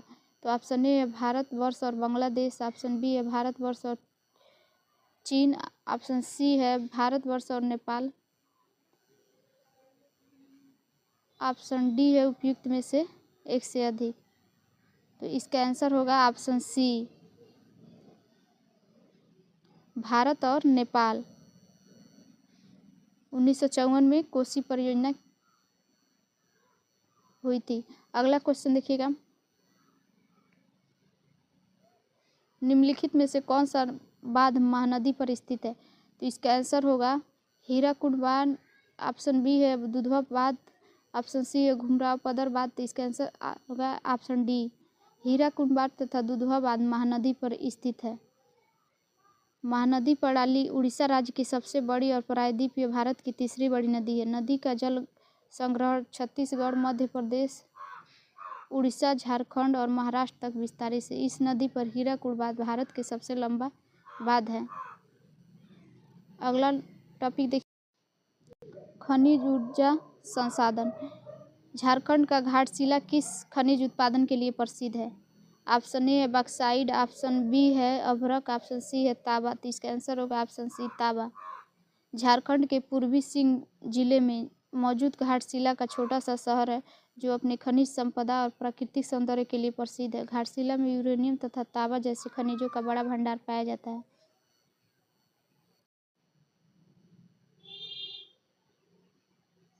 अगला क्वेश्चन देखिएगा, मैंगनीज का उपयोग कहाँ पाया जाता है? ऑप्शन ए है फोटोग्राफी, ऑप्शन बी माचिस, ऑप्शन सी है बैटरी। इसका आंसर होगा ई, कोई नहीं। मैंगनीज बहुत भंगुर धातु है, शुद्ध रूप में इसका बहुत उपयोग नहीं किया जाता। इसका उपयोग मुख्य रूप से स्टील जैसी मिश्र धातुओं में किया जाता है, इसलिए आंसर होगा कोई नहीं। 72 नंबर क्वेश्चन देखिएगा, भारत में ज्वारीय एवं तरंग ऊर्जा उत्पादन के लिए अधिकूल परिस्थितियाँ कौन है? तो सबसे अनुकूल परिस्थितियाँ है खंभात की खाड़ी। भारत सरकार के अनुमानों के अनुसार देश की ज्वारीय एवं तरंग ऊर्जा क्षमता 9000 मेगावाट है। इसमें गुजरात में खंभात की खाड़ी या कांबे की खाड़ी लगभग 7000 मेगावाट और कच्छ की खाड़ी में लगभग 1200 मेगावाट।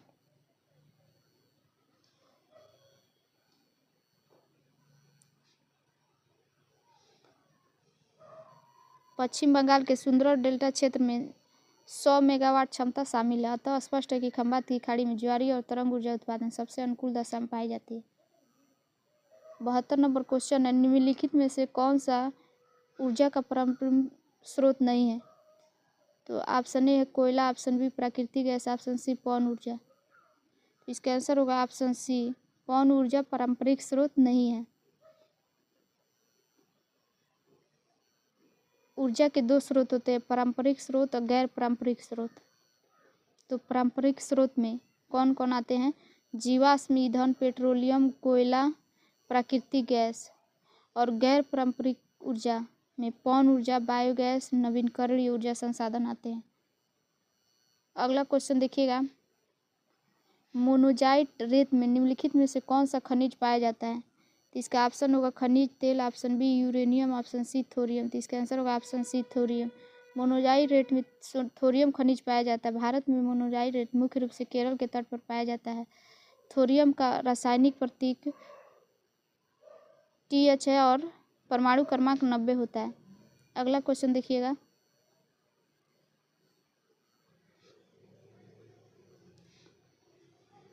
भारत के निम्नलिखित थर्मल पावर प्रोजेक्ट का पूर्व से पश्चिम की दिशा में व्यवस्थित कीजिए। कोटा, नामरूप, ओबरा, परीक्षा। इसका ऑप्शन क्या क्या दिया है?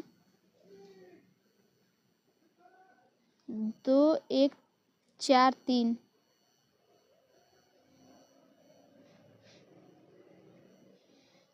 तो पहले होगा पूरब में नामरूप, सेकंड पे होगा कोटा, उसके बाद परीक्षा, उसके बाद से फोर्थ पे होगा ओबरा। इसका आंसर होगा ऑप्शन सी,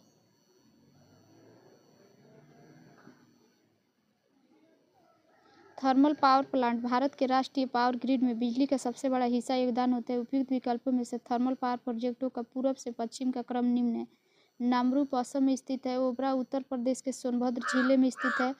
पराछा उत्तर प्रदेश के झांसी जिले में बेतवा नदी के किनारे स्थित है और कोटा राजस्थान में स्थित है। अगला क्वेश्चन है, किस शहर में प्रथम शुद्ध हरित हाइड्रोजन संयंत्र चालू किया गया?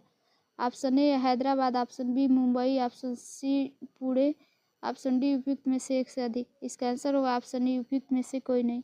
ऑयल इंडिया लिमिटेड द्वारा असम के जोरहाट पंप स्टेशन पर 10 किलोग्राम प्रतिदिन की स्थापित क्षमता के अनुसार भारत पहले 99.99 शुद्ध ग्रीन हाइड्रोजन प्लांट की शुरुआत की। यह संयंत्र 500 KW और संयंत्र 100 KWN exchange membrane AEM electrolyser सारणी का उपयोग करके उत्पन्न बिजली से हरित हाइड्रोजन उत्पादित करता है।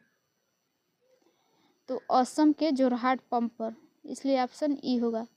77 नंबर क्वेश्चन है, कोयला नगरी किस स्थान को कहते हैं? तो कोयला नगरी धनबाद को कहते हैं। झारखंड के धनबाद शहर में कोयला नगरी कहा जाता है। भारत के झरिया में अनेक कोयला खन केंद्र है। 78 नंबर क्वेश्चन है, भारत के खनिज तेल पेट्रोलियम उत्पादक क्षेत्र अवस्थिति सही युग्म है। सुरमा घाटी असम, ऑप्शन बी है लूने क्षेत्र गुजरात, ऑप्शन सी है केसिन बेसिन बंगाल की खाड़ी, ऑप्शन डी उपयुक्त में से एक से अधिक। तो इसका आंसर होगा ऑप्शन डी, उपयुक्त में से एक से अधिक। भारत के पेट्रोलियम उत्पादक क्षेत्र सुरमा घाटी, डिगबोई, नरकटिया, भूंगीराज, मोरान क्षेत्र असम में है। लुनेज, अंकलेश्वर, ओलाद, ढोकला, मेहसाना, कलोल क्षेत्र गुजरात में है। मंगला क्षेत्र राजस्थान में है। कृष्णा गोदावरी बेसिन आंध्र प्रदेश में है, जो प्राकृतिक गैस का भारत में सबसे बड़ा भंडार है। केजी बेसिन में रावा अपतटीय क्षेत्र पेट्रोलियम उत्पादन के लिए प्रसिद्ध है। 79 नंबर क्वेश्चन है, उद्योग और व्यापार से बिहार के किस जिले में रेशमी वस्त्र का उत्पादन सर्वाधिक होता है? ऑप्शन ए है मधुबनी, ऑप्शन बी है भागलपुर, ऑप्शन सी है औरंगाबाद। इसका आंसर होगा ऑप्शन बी, भागलपुर। बिहार के भागलपुर जिले में रेशमी वस्त्र का उत्पादन होता है। यह जिला रेशम उद्योग से भी जुड़ा हुआ है। पूरे भारत में अपने टसर रेशम और भागलपुरी साड़ी के लिए प्रसिद्ध है। भागलपुर को भारत के रेशम शहर के रूप में जाना जाता है। 80 नंबर क्वेश्चन है, बरौनी तेल शोधक संयंत्र बिहार के किस जिले में स्थित है? तो इसका आंसर होगा ऑप्शन बी, बेगूसराय। इसका एक्सप्लेनेशन देखिएगा। बरौनी भारत के बिहार राज्य के बेगूसराय जिले में स्थित है। यह गंगा नदी किनारे बसा हुआ है। यह बिहार का औद्योगिक कस्बा है। यह बरौनी तेल शोधकाना कारखाना और बरौनी थर्मल पावर स्टेशन स्थापित किए गए हैं। यहाँ बरौनी तेल शोधन संयंत्र इंडिया ऑयल कॉरपोरेशन लिमिटेड के अधीन कार्यरत है। यह संयंत्र रूस और ओमानिया की मदद से स्थापित किया गया 1964 ईस्वी में। तो फ्रेंड्स पूछे गए हैं। 81 नंबर क्वेश्चन है, मुंबई और नई मुंबई को जोड़ने वाले अटल सेतु की कुल लंबाई कितने किलोमीटर है? तो इसका आंसर होगा ऑप्शन बी, 21.8 किलोमीटर। एक्सप्लेनेशन देखिएगा। अटल सेतु भारत की सबसे लंबी पुल है, जिसकी लंबाई 21.8 किलोमीटर है। यह लगभग 16.5 किलोमीटर लंबाई समुद्र में तथा 5.5 किलोमीटर जमीन पर है। यह पुल मुंबई की सेवरी से शुरू होता है और रायगढ़ जिले के उरण तालुकों में नोआहा सेवा पर समाप्त होता है। अगला क्वेश्चन देखिएगा। निम्नलिखित में से कौन से दो चरम स्थान पूर्व एवं पश्चिम गलियारे से जुड़े हैं? तो सिलचर और पोरबंदर। इसका ऑप्शन होगा सिलचर और पोरबंदर। सिलचर और पोरबंदर दो चरम स्थान पूर्व एवं पश्चिम गलियारे से जुड़े हैं। पूर्व पश्चिम गलियारा गुजरात, मध्य प्रदेश, उत्तर प्रदेश, बिहार, पश्चिम बंगाल, असम से होकर गुजरता है। अगला क्वेश्चन देखिएगा। सीवरेज टूरिज्म के संदर्भ में सूची रीफ, एमी, सॉल ग्रांडे द्वीप पर भारतीय जल में जहाजों का पता लगाए। ये स्थान कहाँ है? तो इसका आंसर होगा ऑप्शन ए, गोवा तट के बाहर। सूची द्वीप एमी सॉल ग्रांडे द्वीप पर भारतीय जल जहाजों के मलबे का पता लगाया गया है। यह स्थान गोवा तट के पास स्थित है। उल्लेखनीय है कि जहाज के मलबों को देखने के लिए ली गई गतिविधियां सीवरेज टूरिज्म के नाम से जाना जाता है। अगला क्वेश्चन देखिएगा, भारत के निम्नलिखित बंदरगाहों के उत्तर से दक्षिण की दिशा में व्यवस्थित कीजिए। तो पहले कौन था? काकीनाडा, मछलीपट्टनम, नागपट्टनम, विशाखापट्टनम।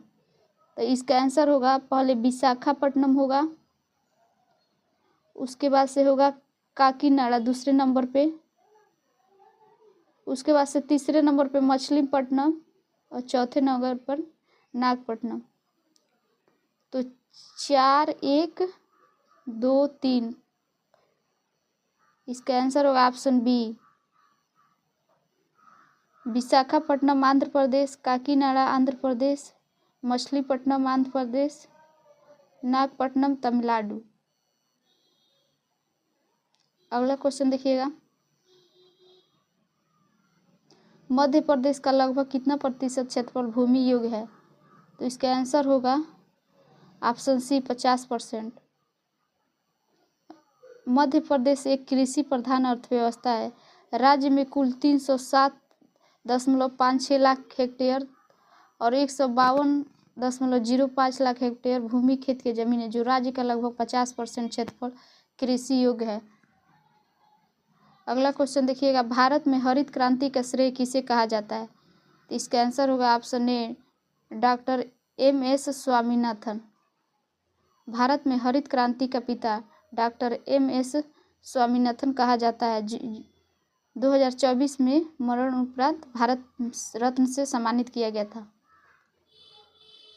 अगला क्वेश्चन देखिएगा,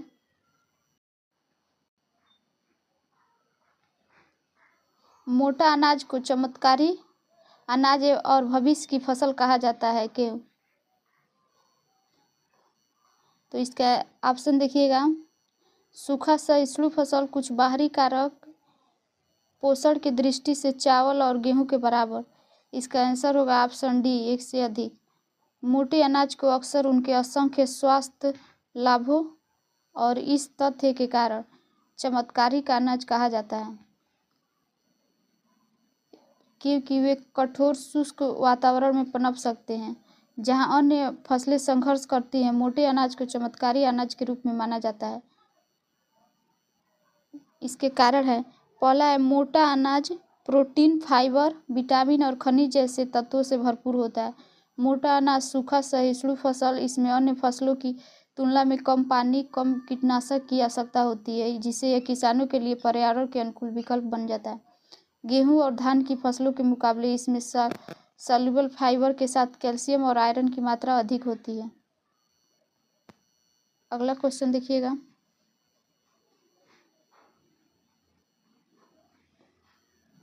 निम्नलिखित में से कौन सा उड़ीसा का स्थानांतरण कृषि है?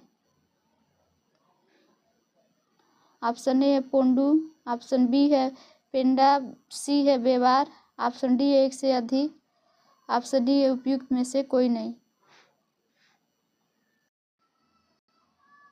तो इसका आंसर होगा ऑप्शन ए, पोंडू।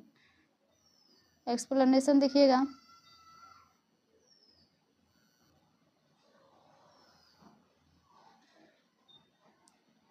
उड़ीसा और आंध्र प्रदेश में झूम खेती स्थानांतरण कृषि को पोंडू के नाम से जाना जाता है। स्थानांतरण कृषि आदिम प्रकार की कृषि है जिसमें पहले वृक्षों और वनस्पतियों को काटकर उन्हें जला दिया जाता है और साफ की गई भूमि को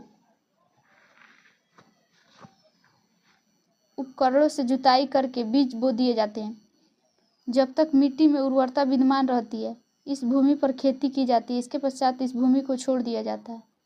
बेवर और दहियार बुंदेलखंड क्षेत्र और मध्य प्रदेश में पाए जाते हैं, पेंडा महाराष्ट्र में।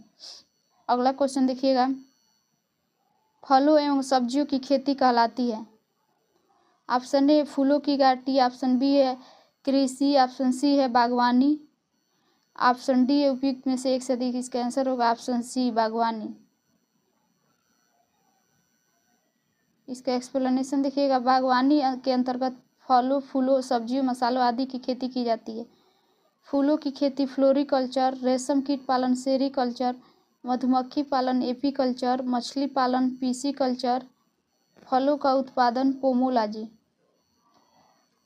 तो फूलों की खेती को कहते हैं फ्लोरिकल्चर, रेशम को सेरीकल्चर, मधुमक्खी को एपीकल्चर, मछली पीसीकल्चर और फलों को पोमोलॉजी।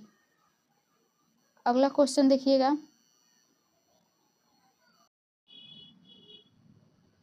उत्तरी भारत में शीतकाल में उपजाई जाने वाली चावल की फसलों के स्थानीय नाम हैं। ऑप्शन ए है अमन, अगहनी और औस। ऑप्शन बी है अमन, साली और अगहनी। ऑप्शन सी है अमन, औस और साली। तो इसका आंसर होगा ऑप्शन बी,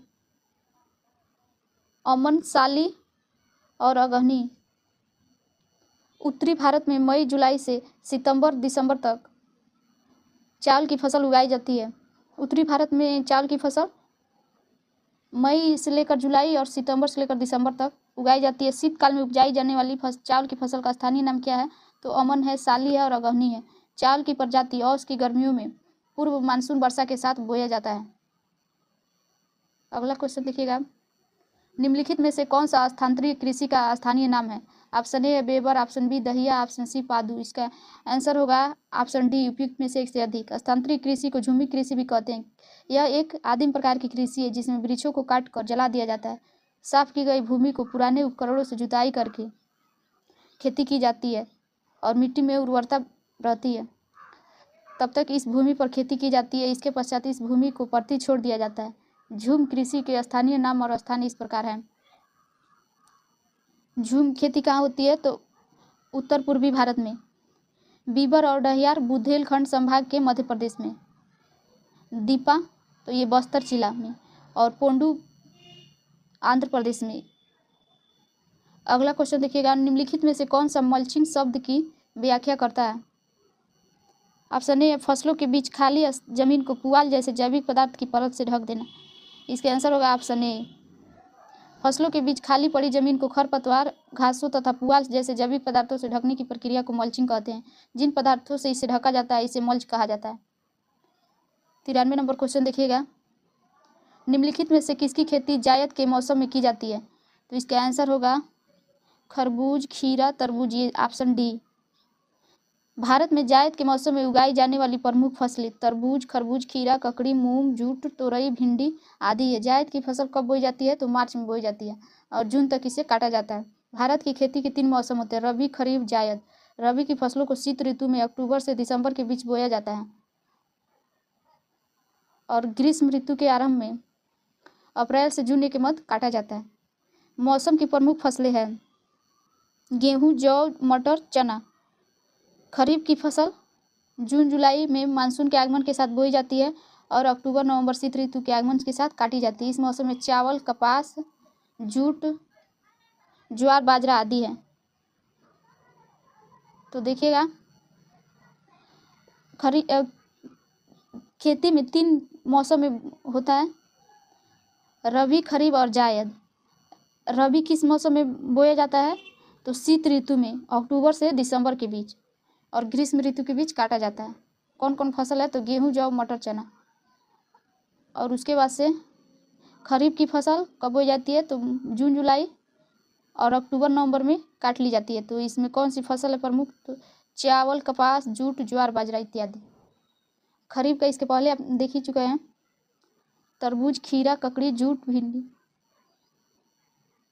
जायद फसल मार्च में बोई जाती है और जून तक इसे काटा जाता है। अगला टॉपिक है मानव प्रजातियाँ। भारत में शुष्क बिंदु बस्ती मिलती है। Option A Bikaner, option B है बाढ़ क्षेत्र, ऑप्शन सी है अरावली क्षेत्र, ऑप्शन डी है उपयुक्त में से एक से अधिक, ऑप्शन ई है उपयुक्त में से कोई नहीं। इसका आंसर होगा ऑप्शन बी, बाढ़ क्षेत्रों में।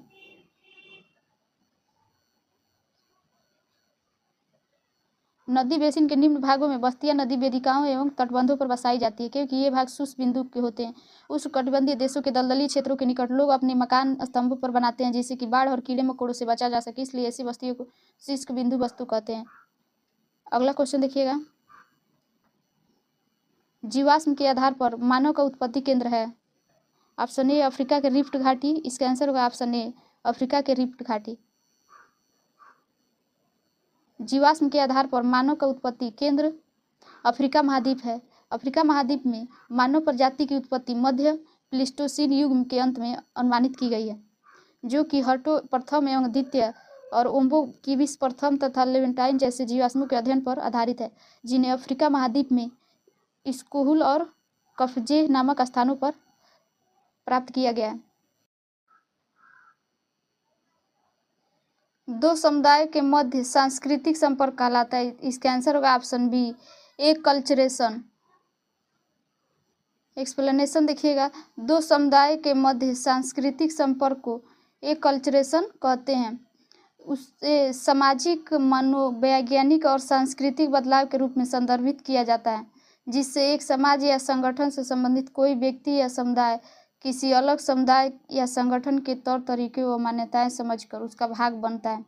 ऐसा प्रवास के रूप में अधिकतर होता है जब कोई व्यक्ति या समुदाय देश को छोड़कर किसी अन्य देश में जाकर बसता है और वहाँ के लोग दूसरे समुदाय के लोग के बीच पारस्परिक मेल जोल बढ़ाता है।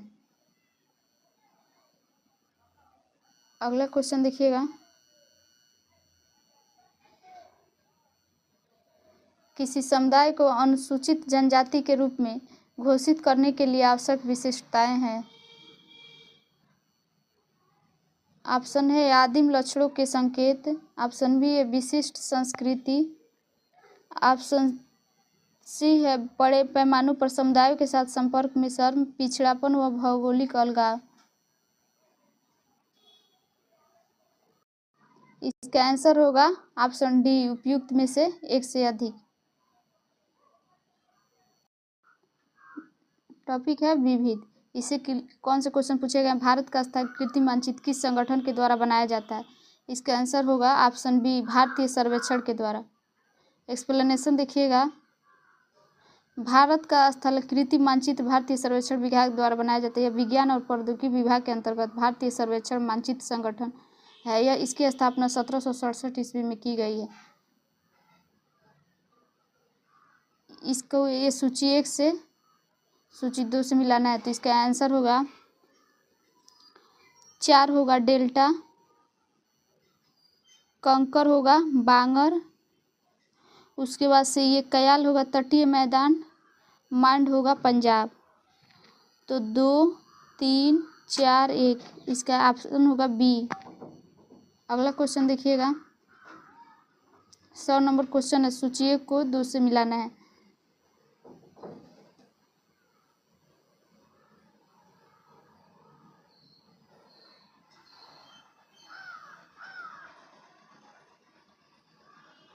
खनिज संसाधनों की संपन्नता परंतु औद्योगिकरण की कमी, जल संसाधनों की संपन्नता परंतु आधारभूत संरचना में विकास की कमी, सौर और वायु ऊर्जा की संपन्नता परंतु जल की कमी, खनिज संसाधनों की संपन्नता परंतु परिवहन की कमी।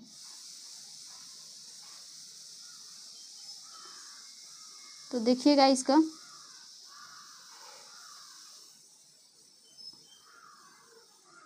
इसमें जल की कमी तो ये राजस्थान से हो जाएगा। जल संसाधनों की संपन्नता में विकास की कमी अरुणाचल प्रदेश, खनिज की कमी ये झारखंड, ये इसका 4। तो 1, 2, 3, 4 इसका आंसर होगा ऑप्शन बी। अगला क्वेश्चन देखिएगा, अरब सागर और बंगाल की खाड़ी के अपवाह तंत्र के बीच जल विभाग है।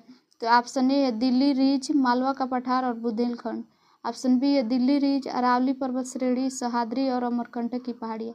इसका आंसर होगा ऑप्शन बी। अरब सागर और बंगाल की खाड़ी के अपवाह तंत्र के बीच जल विभाजक के रूप में दिल्ली रिज, अरावली पर्वत श्रेणी, सह्याद्री और अमरकंटक की पहाड़ियाँ मौजूद हैं। तो इस क्लास में भारत के भूगोल को हम लोगों ने समाप्त कर दिया है। आगे देखिएगा, विश्व भूगोल से क्वेश्चन पूछा गया है। ब्रह्मांड और सौरमंडल। फर्स्ट नंबर क्वेश्चन है, पृथ्वी और सूर्य के बीच अधिकतम दूरी होती है। इसका आंसर होगा ऑप्शन ए, इसको ऑब्जर्व करते हैं। और न्यूनतम दूरी पूछेगा तो उपसौर कहेंगे।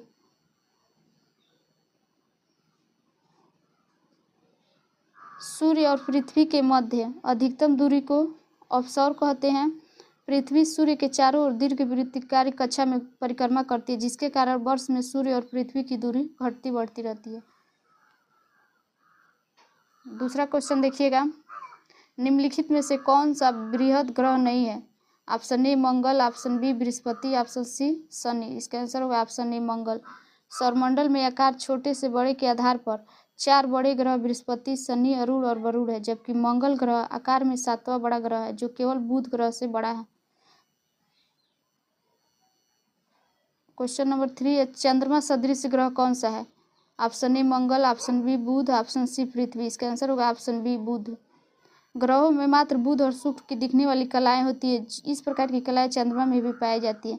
चंद्रमा का आकार बुध के जैसा दिखाई देता है। अगला क्वेश्चन देखिएगा, सूर्य एक है तो इसको पीला तारा कहते हैं। सूर्य एक पीला तारा है। सूर्य के पीला दिखने के पीछे स्कैटरिंग ऑफ लाइट, प्रकाश का प्रकीर्णन को बताया जाता है। इसलिए सूर्य से आने वाली किरणें 7 अलग अलग रंगों की होती है। वायुमंडल से गुजरने वाली कुछ किरणें चारों ओर वायुमंडल में बिखर जाती है, जिससे सूर्य और उसकी रोशनी हमें पीली दिखाई देती है। सूर्य को पीला तारा समझा जाता है।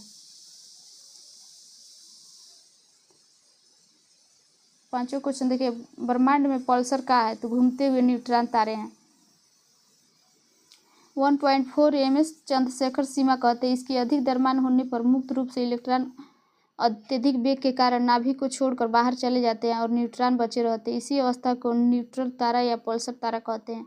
न्यूट्रॉन तारा भी असीमित समय में तक सिकुड़ा चलता है, अर्थात न्यूट्रॉन तारे में भी अत्यधिक परिमाण में द्रव्यमान अंततः एक ही बिंदु पर संकेंद्रित हो जाता है। ऐसे असीमित घनत्व के द्रव्य मुक्त पिंड को कृष्ण छिद्र या ब्लैक होल कहते हैं। अगला क्वेश्चन देखिएगा, आकार और माप के समानता के कारण किस ग्रह को पृथ्वी की जुड़वा ग्रह माना जाता है? इसका आंसर होगा शुक्र। आकार और माप में समानता के कारण शुक्र को ग्रह को पृथ्वी की जुड़वा ग्रह भी माना जाता है। इसे सांझ का भी तारा कहते हैं और भोर का भी तारा कहते हैं। शुक्र के वायुमंडल में कार्बन डाइऑक्साइड की उपस्थिति 90 से 95% तक है। शुक्र और बुध ग्रह के कोई उपग्रह नहीं है। यह ग्रह सामान्य दिशा के विपरीत सूर्य की पूर्व से पश्चिम दिशा में परिक्रमण करता है। अगला क्वेश्चन देखिएगा, अक्षांश और देशांश रेखाएं पूछी गई है। ग्रीनविच माध्य समय में भारतीय मानक समय IST कितने आगे रहता है? तो इसका आंसर होगा ऑप्शन ए 5.5 घंटा। अगला क्वेश्चन है, विषुवतीय व्यास ध्रुवीय व्यास से कितना अधिक है? 43 किलोमीटर, 36 किलोमीटर, 49 किलोमीटर, उपयुक्त में से एक से अधिक। इसका आंसर होगा 43 किलोमीटर।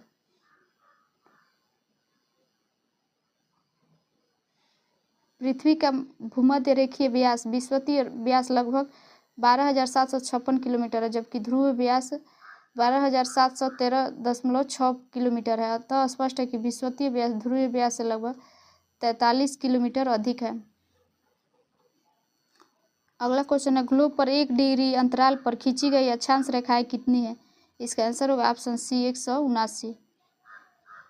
ग्लोब या मानचित्र पर भूमध्य रेखा के समांतर खींची गई रेखाएं जो समान अक्षांशीय कोण वाले स्थानों को मिलाती हैं अक्षांशीय रेखाएं कहलाती है। 1 डिग्री के अंतराल पर इन रेखाओं को उत्तरी गोलार्ध में ग्लोब पर कुल संख्या 89 है। इस प्रकार दक्षिणी गोलार्ध में ग्लोब की कुल संख्या 89। इस ग्लोब में 1 डिग्री के अंतराल पर कुछ अक्षांशीय रेखाओं की संख्या 179 है। 179 में 0 डिग्री अक्षांशीय भूमध्य रेखा भी सम्मिलित है। अगला क्वेश्चन है, 90 डिग्री पूर्वी देशांतर पर स्थित थिम्पू भूटान का स्थानीय समय निर्धारित कीजिए जब ग्रीनविच 0 डिग्री में दोपहर का 12:30 बजे का समय है। तो इसका आंसर होगा ऑप्शन ए 6 PM। इसको कैसे निकालते हैं? अगर दिया रहेगा कि इतना डिग्री है, मान लीजिए इसमें 90 डिग्री दिया है, तो 1 मिनट में 4 डिग्री होता है, तो इसको 4 से गुणा कर देंगे। 1 डिग्री में 4 मिनट होता है, तो 4 से गुणा करेंगे तो कितना होगा? 9 चौको 360 मिनट होगा। तो इसको घंटे में बदलने के लिए 60 से भाग कर देंगे तो हो जाएगा 6 घंटा। तो 12 बज रहा है तो 12 में 6 जोड़ेंगे तो कितना हो जाएगा, 6 बजे हो जाएगा। दोपहर में 12 बज रहा है तो दोपहर के बाद से 6 कितने बजे बजेगा, तो शाम को, तो 6 PM हो जाएगा। अगला क्वेश्चन देखिएगा, निम्नलिखित में से कौन सा शीत कटिबंधीय में आता है। 66.5 डिग्री उत्तरी अक्षांश उत्तरी ध्रुव के बीच क्षेत्र। ऑप्शन बी है दोनों गोलार्धों में 23.5 डिग्री और 66.5 डिग्री अक्षांशों के बीच, और दक्षिणी ध्रुव वृत्त, अंटार्कटिक वृत्त और दक्षिणी ध्रुव के बीच क्षेत्र। इसका आंसर होगा ऑप्शन डी।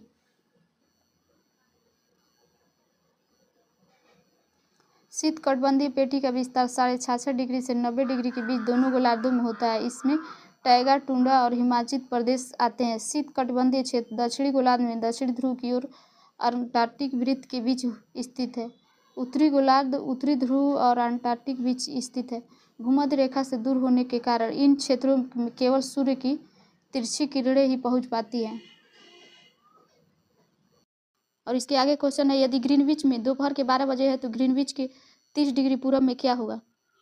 तो इसका आंसर है ऑप्शन ए, दोपहर के 2 बजे। तो इसको कैसे निकालते हैं देखिएगा, जितना डिग्री दिया रहा है इसमें 30 डिग्री दिया है ना, तो 1 डिग्री में 4 मिनट होता है, तो इसको 4 से मल्टीप्लाई करेंगे तो इसका आंसर हो जाएगा 120। और 120 आएगा तो इसको हम लोग घंटे में बदलने के लिए 60 से भाग दे देंगे, ये मिनट में है तो होगा इसे 1 6 दूनी 12, तो 2 आ जाएगा। तो 2 और आ गया, तो 12 बजे हैं तो 12 बजे के बाद से 2 इसमें जोड़ेंगे तो 2 बजे, तो इसलिए दोपहर के 2 बजे, ऑप्शन होगा ए। अगला क्वेश्चन देखिएगा, विश्व के महाद्वीप, देश, राजधानी और सीमाएं। तेहरान किस पर्वत पर स्थित है। तो तेहरान अल्बुपर्ज पर स्थित है। तेहरान ईरान की राजधानी शहर है। 14 मिलियन लोग की आबादी वाला यह शहर है। अगला क्वेश्चन है, घाना तट पर सोने के समृद्ध प्लेसर जमा पाए जाते हैं और ब्राजील में सोने की सिराएं पाई जाती हैं। इसका कारण दिया है, किसी समय पर यह महाद्वीप अटलांटिक महासागर के साथ संयुक्त थे। तो ये इसका कारण और कथन दोनों सही है, तो इसका आंसर हो जाएगा ऑप्शन ए। घना तट पर सोने के समृद्ध प्लेसर जमा पाए जाते हैं और ब्राजील में सोने की सिराएं पाई जाती है। इससे यह प्रमाणित होता है कि किसी समय पर यह महाद्वीप अटलांटिक तट के साथ संयुक्त थे। अगला क्वेश्चन देखिएगा, यूएई के रियासती राज्य हैं Abu Dhabi, Dubai, Sharjah, Ajman, उल कैन, फुजरा, रास अल खैमा। ऑप्शन बी दिया है Dubai, Sharjah, Ajman, Jeddah, Kuwait, Bahrain, Al Ain. अगला ऑप्शन देखिएगा, Al Ain, Fujairah, Ras Al Khaimah, Riyadh, Dammam, Taif, Dubai. Option D है Sharjah, Abu Dhabi, Ajman, Fujairah, Dubai, Bahrain, Kuwait. इसका answer होगा option ए।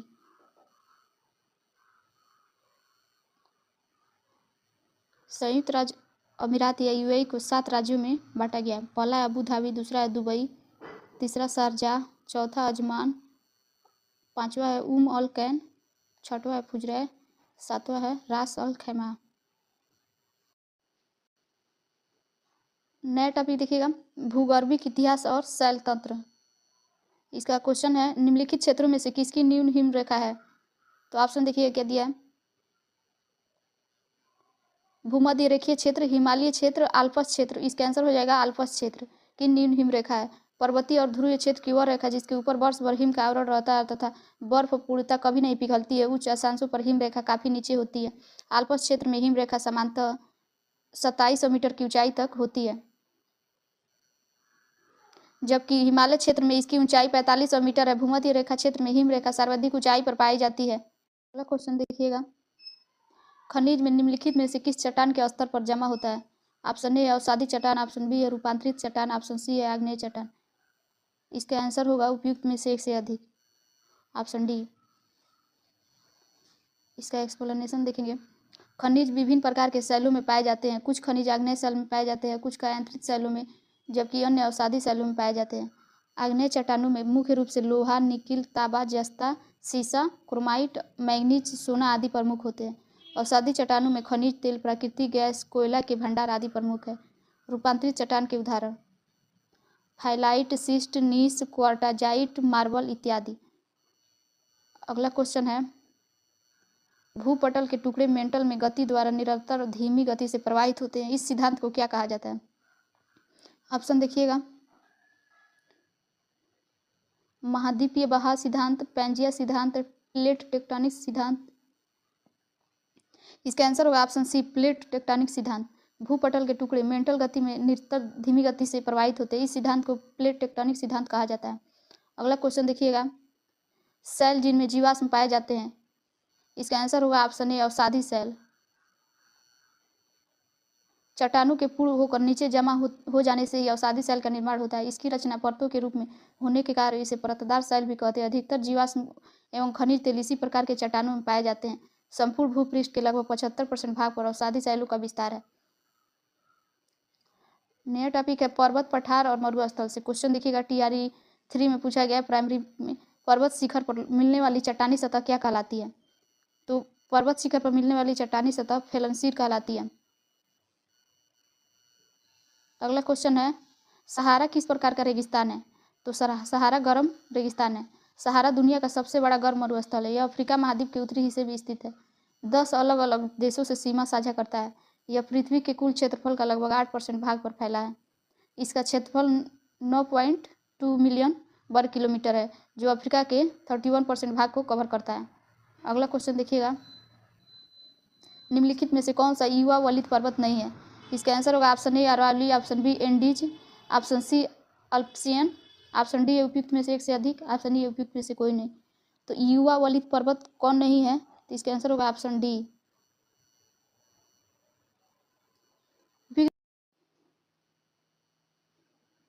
इसका explanation देखिएगा, उपयुक्त विकल्पों में से एंडीज पर्वत को छोड़कर अरावली और अप्लेसियन दोनों ही युवा वलित पर्वत नहीं है।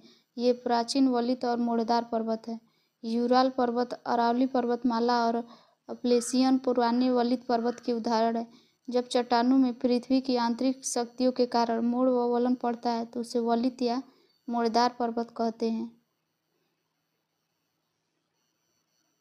अगला टॉपिक है ज्वालामुखी एवं भूकंप। निम्न में से कौन सा एक भूकंप गंभीर और विध्वंसकारी है? इसका ऑप्शन ए है ज्वालामुखीय भूकंप, ऑप्शन बी है भ्रंशमूलक भूकंप, ऑप्शन सी है प्लूटोनिक भूकंप, ऑप्शन डी है उपयुक्त में से एक से अधिक। इसका आंसर होगा ऑप्शन बी, भ्रंशमूलक भूकंप। भ्रंशमूलक भूकंप एक गंभीर तथा विध्वंसकारी होते हैं। ये भूकंप प्लेट टेक्टोनिक सीमाओं पर आते हैं। इन भूकंपों के दौरान निकलने वाली ऊर्जा अविश्वसनीय रूप से शक्तिशाली होती है और इसमें व्यापक क्षति होती है। अगला क्वेश्चन है, ज्वालामुखी क्रिया की अंतिम प्रतीक क्या है? ऑप्शन ए है गेसर, ऑप्शन बी है क्रेटर, ऑप्शन सी है धुआरे, जिसको अतिमुख कहते हैं। इसका आंसर होगा ऑप्शन सी, धुआरे कहते हैं अंतिम प्रतीक को। ज्वालामुखी की क्रिया अंतिम प्रतीक धुआरे है। गेसर गर्म जल के स्रोत है जिनसे समय समय पर गर्म जल के फुहारे के रूप में निकलते हैं। ज्वालामुखी छिद्र के ऊपर स्थित कीपाकार गर्त को क्रेटर कहते हैं। अगला क्वेश्चन देखिएगा, टफ किससे संबंधित है? ऑप्शन ए है बहते जल से परिवहन, ऑप्शन बी है ज्वालामुखी राख, ऑप्शन सी है अवसादी परत, ऑप्शन डी है उपयुक्त में से एक से अधिक। इसको कहते हैं ज्वालामुखी राख। टफ किसी ज्वालामुखी उद्गार के दौरान बाहर निकली हुई ज्वालामुखी राख के संपीड़न से गठित सेल का एक प्रकार है। टफ को कभी कभी टूफ भी कहा जाता है, खासकर तब जब इसका एक निर्माण सामग्री के रूप में इस्तेमाल किया जाता है। हालांकि टूफा भी एक अलग प्रकार का सेल है। यदि सेल में टफ का प्रतिशत 50 से अधिक होता है तो वह सेल टफ में कहलाता है। अगला क्वेश्चन है, भ्रंश स्कार्प होता है संरचनात्मक, अपरदनात्मक, विवर्तनिक, उपयुक्त में से एक से अधिक। इसका आंसर होगा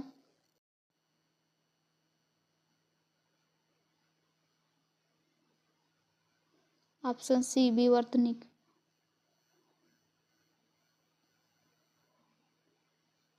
भ्रंश स्कार्प विवर्तनिक विस्थापन से बनते हैं। यह एक समतल एवं रेखीय क्षेत्र है जहाँ समतल की तरफ की चट्टानें दूसरी तरफ की चट्टानें से खिसक जाती हैं। यह आमतौर पर भूकंप से जुड़ी होती हैं। भूकंप की तीव्रता का मापन किस मशीन द्वारा किया जाता है? इसका आंसर होगा option A barometer, option B manometer, option C seismograph. इसका आंसर होगा ऑप्शन सी सिस्मोग्राफ। मर्केली पैमाना भूकंप की तीव्रता नापने हेतु उपयोग में लाया जाता है। भूकंप की गहनता का मापन भूकंप की तीव्रता और उसके परिणाम से निकाला जाता है। जहां भूकंप की तीव्रता का मापन गुणात्मक इकाई है, वहीं परिणाम मात्रात्मक इकाई है।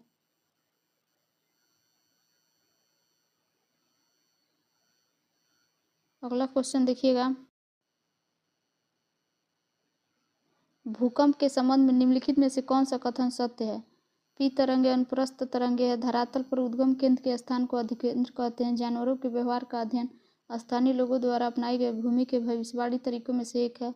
ऑप्शन डी उपयुक्त में से अधिक, ऑप्शन डी उपयुक्त में से कोई नहीं। इसका आंसर होगा ऑप्शन डी उपयुक्त में से एक से अधिक। अगला क्वेश्चन देखिएगा,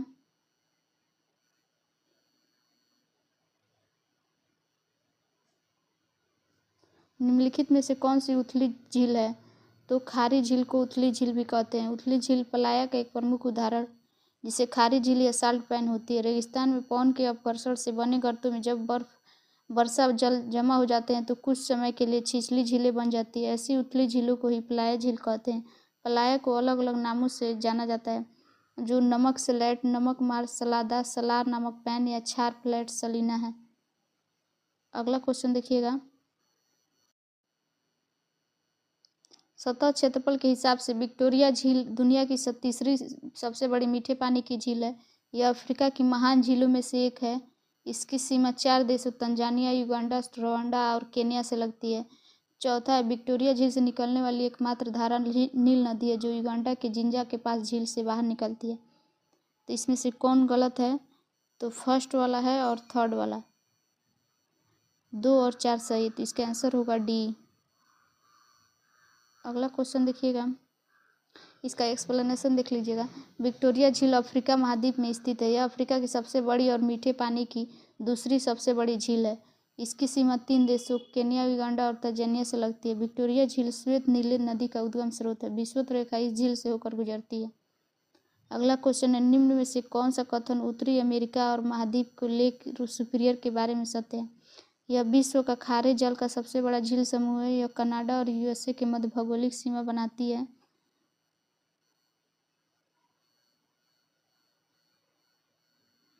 ऑप्शन नंबर सी दिया है, यह देशों दोनों के मध्य 1700 मीटर लंबी सीमा बनाती है। इसका आंसर होगा ऑप्शन बी।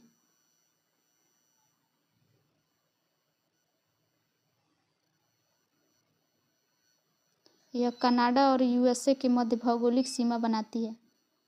एक्सप्लेनेशन देखिएगा इसका। सुपीरियर झील उत्तरी अमेरिका और महाद्वीप में कनाडा और संयुक्त राज्य अमेरिका के मध्य भौगोलिक सीमा बनाती है। सुपीरियर झील विश्व की तीसरी बड़ी झील है। यह सुपीरियर सहित यूएसए की सीमा में संयुक्त रूप से जुड़ी हुई 5 झीलें हैं। पहला सुपीरियर, दूसरा मिशिगन, तीसरा ह्यूरन, चौथा ईरी, पांचवा ओंटारी। अगला क्वेश्चन, निम्नलिखित में से कौन सा देश अमेजन नदी बेसिन का एक हिस्सा है? Argentina, Chile, Venezuela.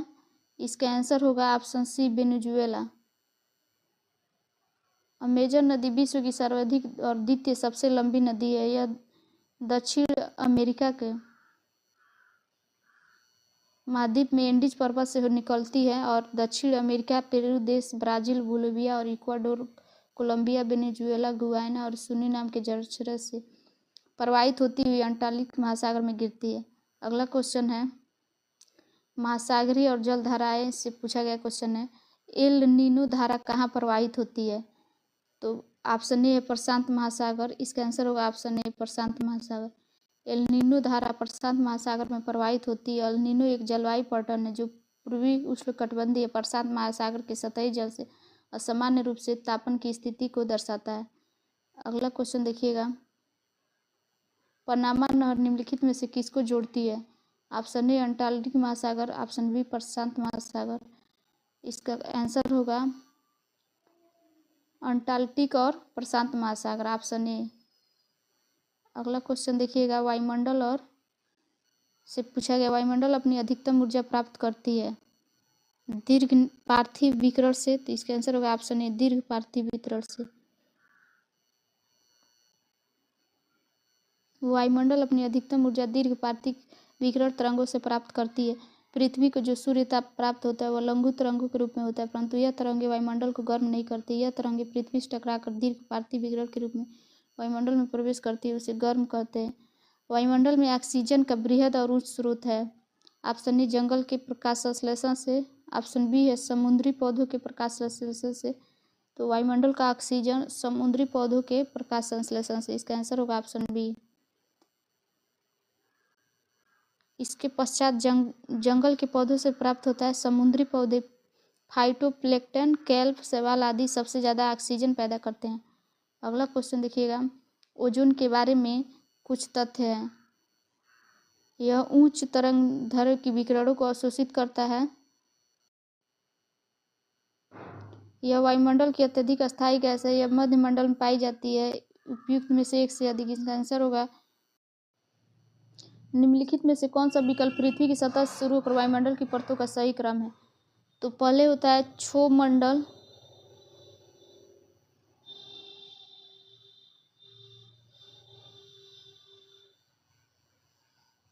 क्षोभ मंडल, सेकेंड पे होता है समताप मंडल, थर्ड पे मध्य मंडल, उसके बाद होता है ताप मंडल, उसके ऊपर होता है बहिर्मंडल। तो इसका आंसर हो जाएगा ऑप्शन ए क्षोभ मंडल, सप्ताह मंडल, मध्य मंडल, ताप मंडल और बहिर्मंडल। ऑप्शन ए सही। अगला क्वेश्चन देखिएगा, वायु दाब, आर्द्रता और चक्रवात से क्वेश्चन पूछा गया। फान, चिनूक, मिस्ट्रल और चौथे नंबर पे है घाटी हवा। तो इसका आंसर होगा घाटी हवा का होगा गर्म स्थानीय हवा, मिस्ट्रल का 3 होगा बर्फ खाने वाली हवा, चिनूक का ठंडी हवा, फान का दैनिक हवा। इसका आंसर हो जाएगा ऑप्शन ए। अगला क्वेश्चन देखिएगा, कौन सी भूमध्य सागर से भारत के पश्चिमी भाग उत्तरी पश्चिम भाग की ओर चलता है। तो यह पश्चिमी विक्षोभ है। पश्चिमी विक्षोभ भूमध्य सागर से भारत के उत्तर पश्चिम भाग की ओर चलती है। पश्चिमी विक्षोभ को भूमध्य सागर में उत्पन्न होने वाली एक बहिरूपी उष्णकटिबंधीय तूफान के रूप में चिन्हित किया जाता है, जो निम्न दबाव क्षेत्र है और उत्तर पश्चिम भारत में अचानक वर्षा, बर्फबारी और कोहरे के लिए जिम्मेदार है। यह विक्षोभ अत्यधिक ऊंचाई पर पूरब की ओर चलने वाली वेस्टर्ली जेट धाराओं के साथ यात्रा करते हैं। पश्चिम विक्षोभ की उत्पत्ति स्थल पश्चिम एशिया का भूमध्य सागर तटीय क्षेत्र है। अगला क्वेश्चन देखिएगा, शीतकाल में उत्तर पश्चिम भारत में सक्रिय रहने वाले पश्चिमी विक्षोभ की उत्पत्ति स्थल है तो पश्चिम एशिया का भूमध्य सागर तटीय क्षेत्र। अगला क्वेश्चन देखिएगा, जलवायु एवं घास के मैदान, छितरे हुए वृक्षों वाले घास के मैदान को क्या कहते हैं। इसका आंसर हो जाएगा ऑप्शन ए सवाना। छितरे हुए घास के मैदान को सवाना कहते हैं। यह उष्णकटिबंधीय घास के मैदान है। सवाना घास के मैदान बिखरे हुए मध्यम आकार के पेड़ों के साथ एक जटिल पारिस्थितिकी तंत्र बनाते हैं। अगला क्वेश्चन देखिएगा, कौन सा जियोम चैपरेल के रूप में जाना जाता है। इसका आंसर होगा ऑप्शन सी भूमध्य सागर झाड़ीमन। अगला क्वेश्चन है वन और मृदा से, मरुभूमि निम्नलिखित में से किस वन में पाए जाते हैं। तो मरुस्थलीय वन में। मरुभूमि शुष्क आवास स्थल वन अथवा मरुस्थलीय वन में पाई जाने वाली वनस्पति ऐसे आवासस्थल में जल की अत्यधिक कमी पाई जाती है। इस प्रकार के पादप लंबी अवधि के शुष्क अनावृष्टि काल में जीवित रह सकते हैं। मरुभूमि के तनु कटंकों में परिवर्तित हो जाते हैं।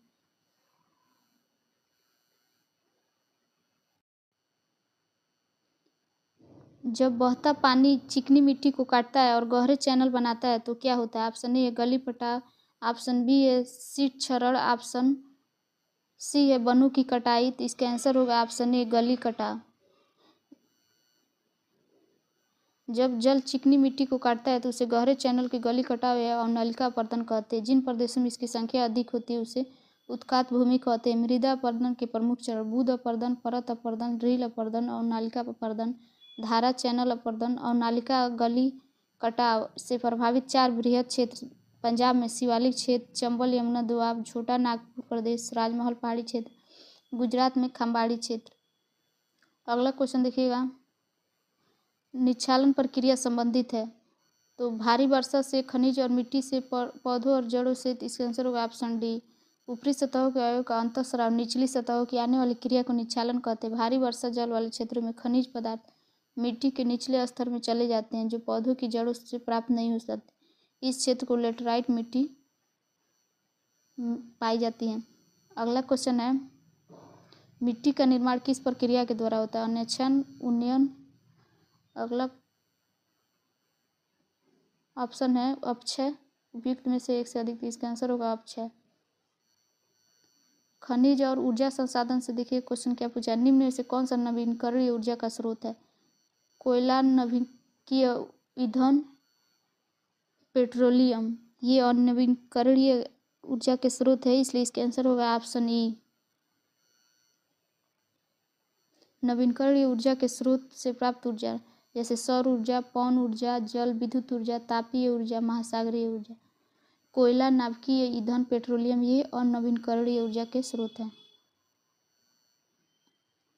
अगला क्वेश्चन है, बायोगैस का प्रमुख घटक कौन सा है? तो मीथेन है प्रमुख घटक। बायोगैस में कार्बन डाइऑक्साइड, नाइट्रोजन और हाइड्रोजन भी पाया जाता है। यह नवीकरणीय ऊर्जा का स्रोत है जो ऑक्सीजन की अनुपस्थिति में कार्बन पदार्थ के टूटने से उत्पन्न होता है। ऊर्जा का गैर परंपरागत स्रोत है तो परमाणु ऊर्जा, बायोगैस, भूतापीय। इसका आंसर होगा ऑप्शन डी। गैर परंपरागत ऊर्जा के स्रोत प्रकृति से उत्पन्न होते हैं जिन्हें नवीकरणीय ऊर्जा स्रोत कहते हैं। इसके अंतर्गत बायोमास, भूतापीय, सौर, पवन ऊर्जा आदि आती है, जबकि परमाणु ऊर्जा परंपरागत स्रोत है। अगला क्वेश्चन देखिएगा, बॉक्साइट का सर्वाधिक उत्पादक है तो इसका सर्वाधिक उत्पादक ऑस्ट्रेलिया में होता है। ऑस्ट्रेलिया विश्व का सबसे बड़ा बॉक्साइट उत्पादक देश है। चीन बॉक्साइट उत्पादक का दूसरा बड़ा देश है। बॉक्साइट एल्युमिनियम और गैलियम का अयस्क होता है। बॉक्साइट अवसादी चट्टान में पाया जाता है। उड़ीसा भारत का सबसे बड़ा बॉक्साइट उत्पादक राज्य है।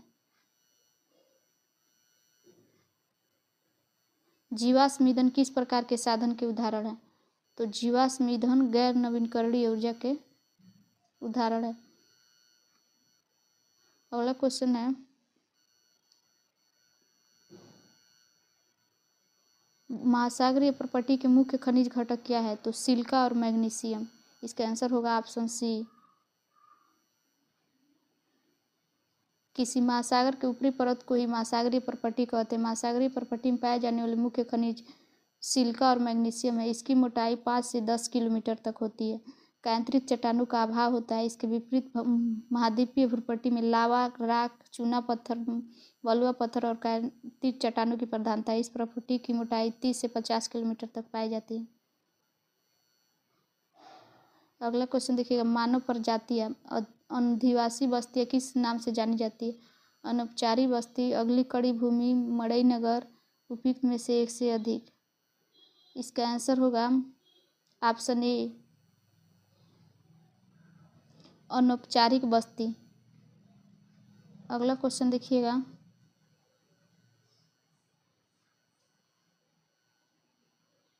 जीवाश्म के आधार पर मानव उत्पत्ति केंद्र कौन सा है? तो अफ्रीका की रिफ्ट घाटी। जीवाश्म के आधार पर मानव की उत्पत्ति लगभग 25 लाख वर्ष पहले ऑस्ट्रेलोपिथेकस नामक बानरों के एक जीन से हुआ था। जीवाश्म को पूर्वी अफ्रीका और अफ्रीका के रिफ्ट घाटी क्षेत्रों से प्राप्त किया गया था। जनसंख्या घटने से मानव भूमि का अनुपात क्या होता है? तो जनसंख्या घटने से मानव भूमि का अनुपात बढ़ता है। अगला क्वेश्चन है, कृषि और पशुपालन से पूछा गया, सुनहरा रेशा अभिप्राय है तो सुनहरा रेशा पटसन को कहते हैं। सुनहरा रेशा का अभिप्राय पटसन से, जो सबसे सस्ता प्राकृतिक रेशा होने के कारण जूट को सुनहरे रेशे से अभिहित किया जाता है। यह पश्चिम बंगाल भारत का सबसे बड़ा जूट उत्पादक राज्य है।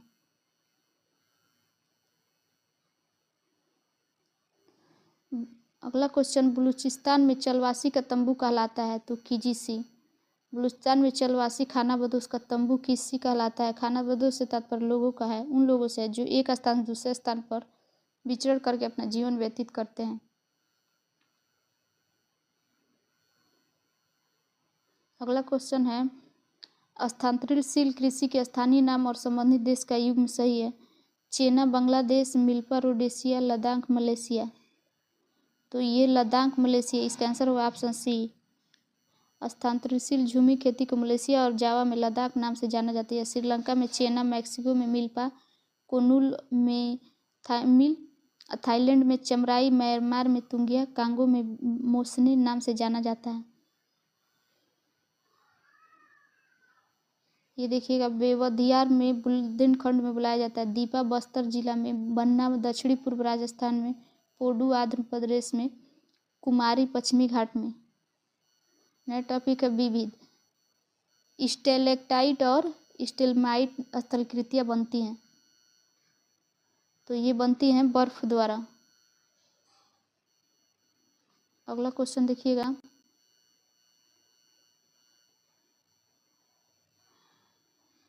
कोलंबस कहाँ का निवासी था? तो कोलंबो था इटली का। मैगलिन कहाँ का था? तो फ्रांस का। उसके बाद से 1 मिनट, इसका आंसर होगा कोलंबस कहाँ का था? तो कोलंबस इटली का था। उसके बाद से जैक्स कार्टियर, ये फ्रांस का था। और फ्रांसीसी ड्रेक कहाँ के थे? तो ये यूनाइटेड ड्रेक के थे। और मैकलिन थे पुर्तगाल के। इसका आंसर होगा ऑप्शन ए। अगला क्वेश्चन है, थांडीयू महोत्सव का 3 दिवसीय उत्सव किस देश में मनाया जाता है? तो म्यांमार में। नेक्स्ट क्वेश्चन, लगातार नई परत जोड़ने वाली प्रक्रिया निम्न में से कौन सी है? तो समुद्र तल का फैलाव। सामान्य स्थिति में समुद्र तल का फैलाव भूमध्य महाद्वीपीय भूमि के दरार के रूप में शुरू होता है। यह 1960 के दशक के शुरुआत में भूवैज्ञानिक हैरी हेस ने समुद्र तल के फैलाव की परिकल्पना को रखा, जिससे भूमध्य सागर के चोटियों पर बेसाल्टिक मैग्मा से समुद्र तल का निर्माण शामिल है।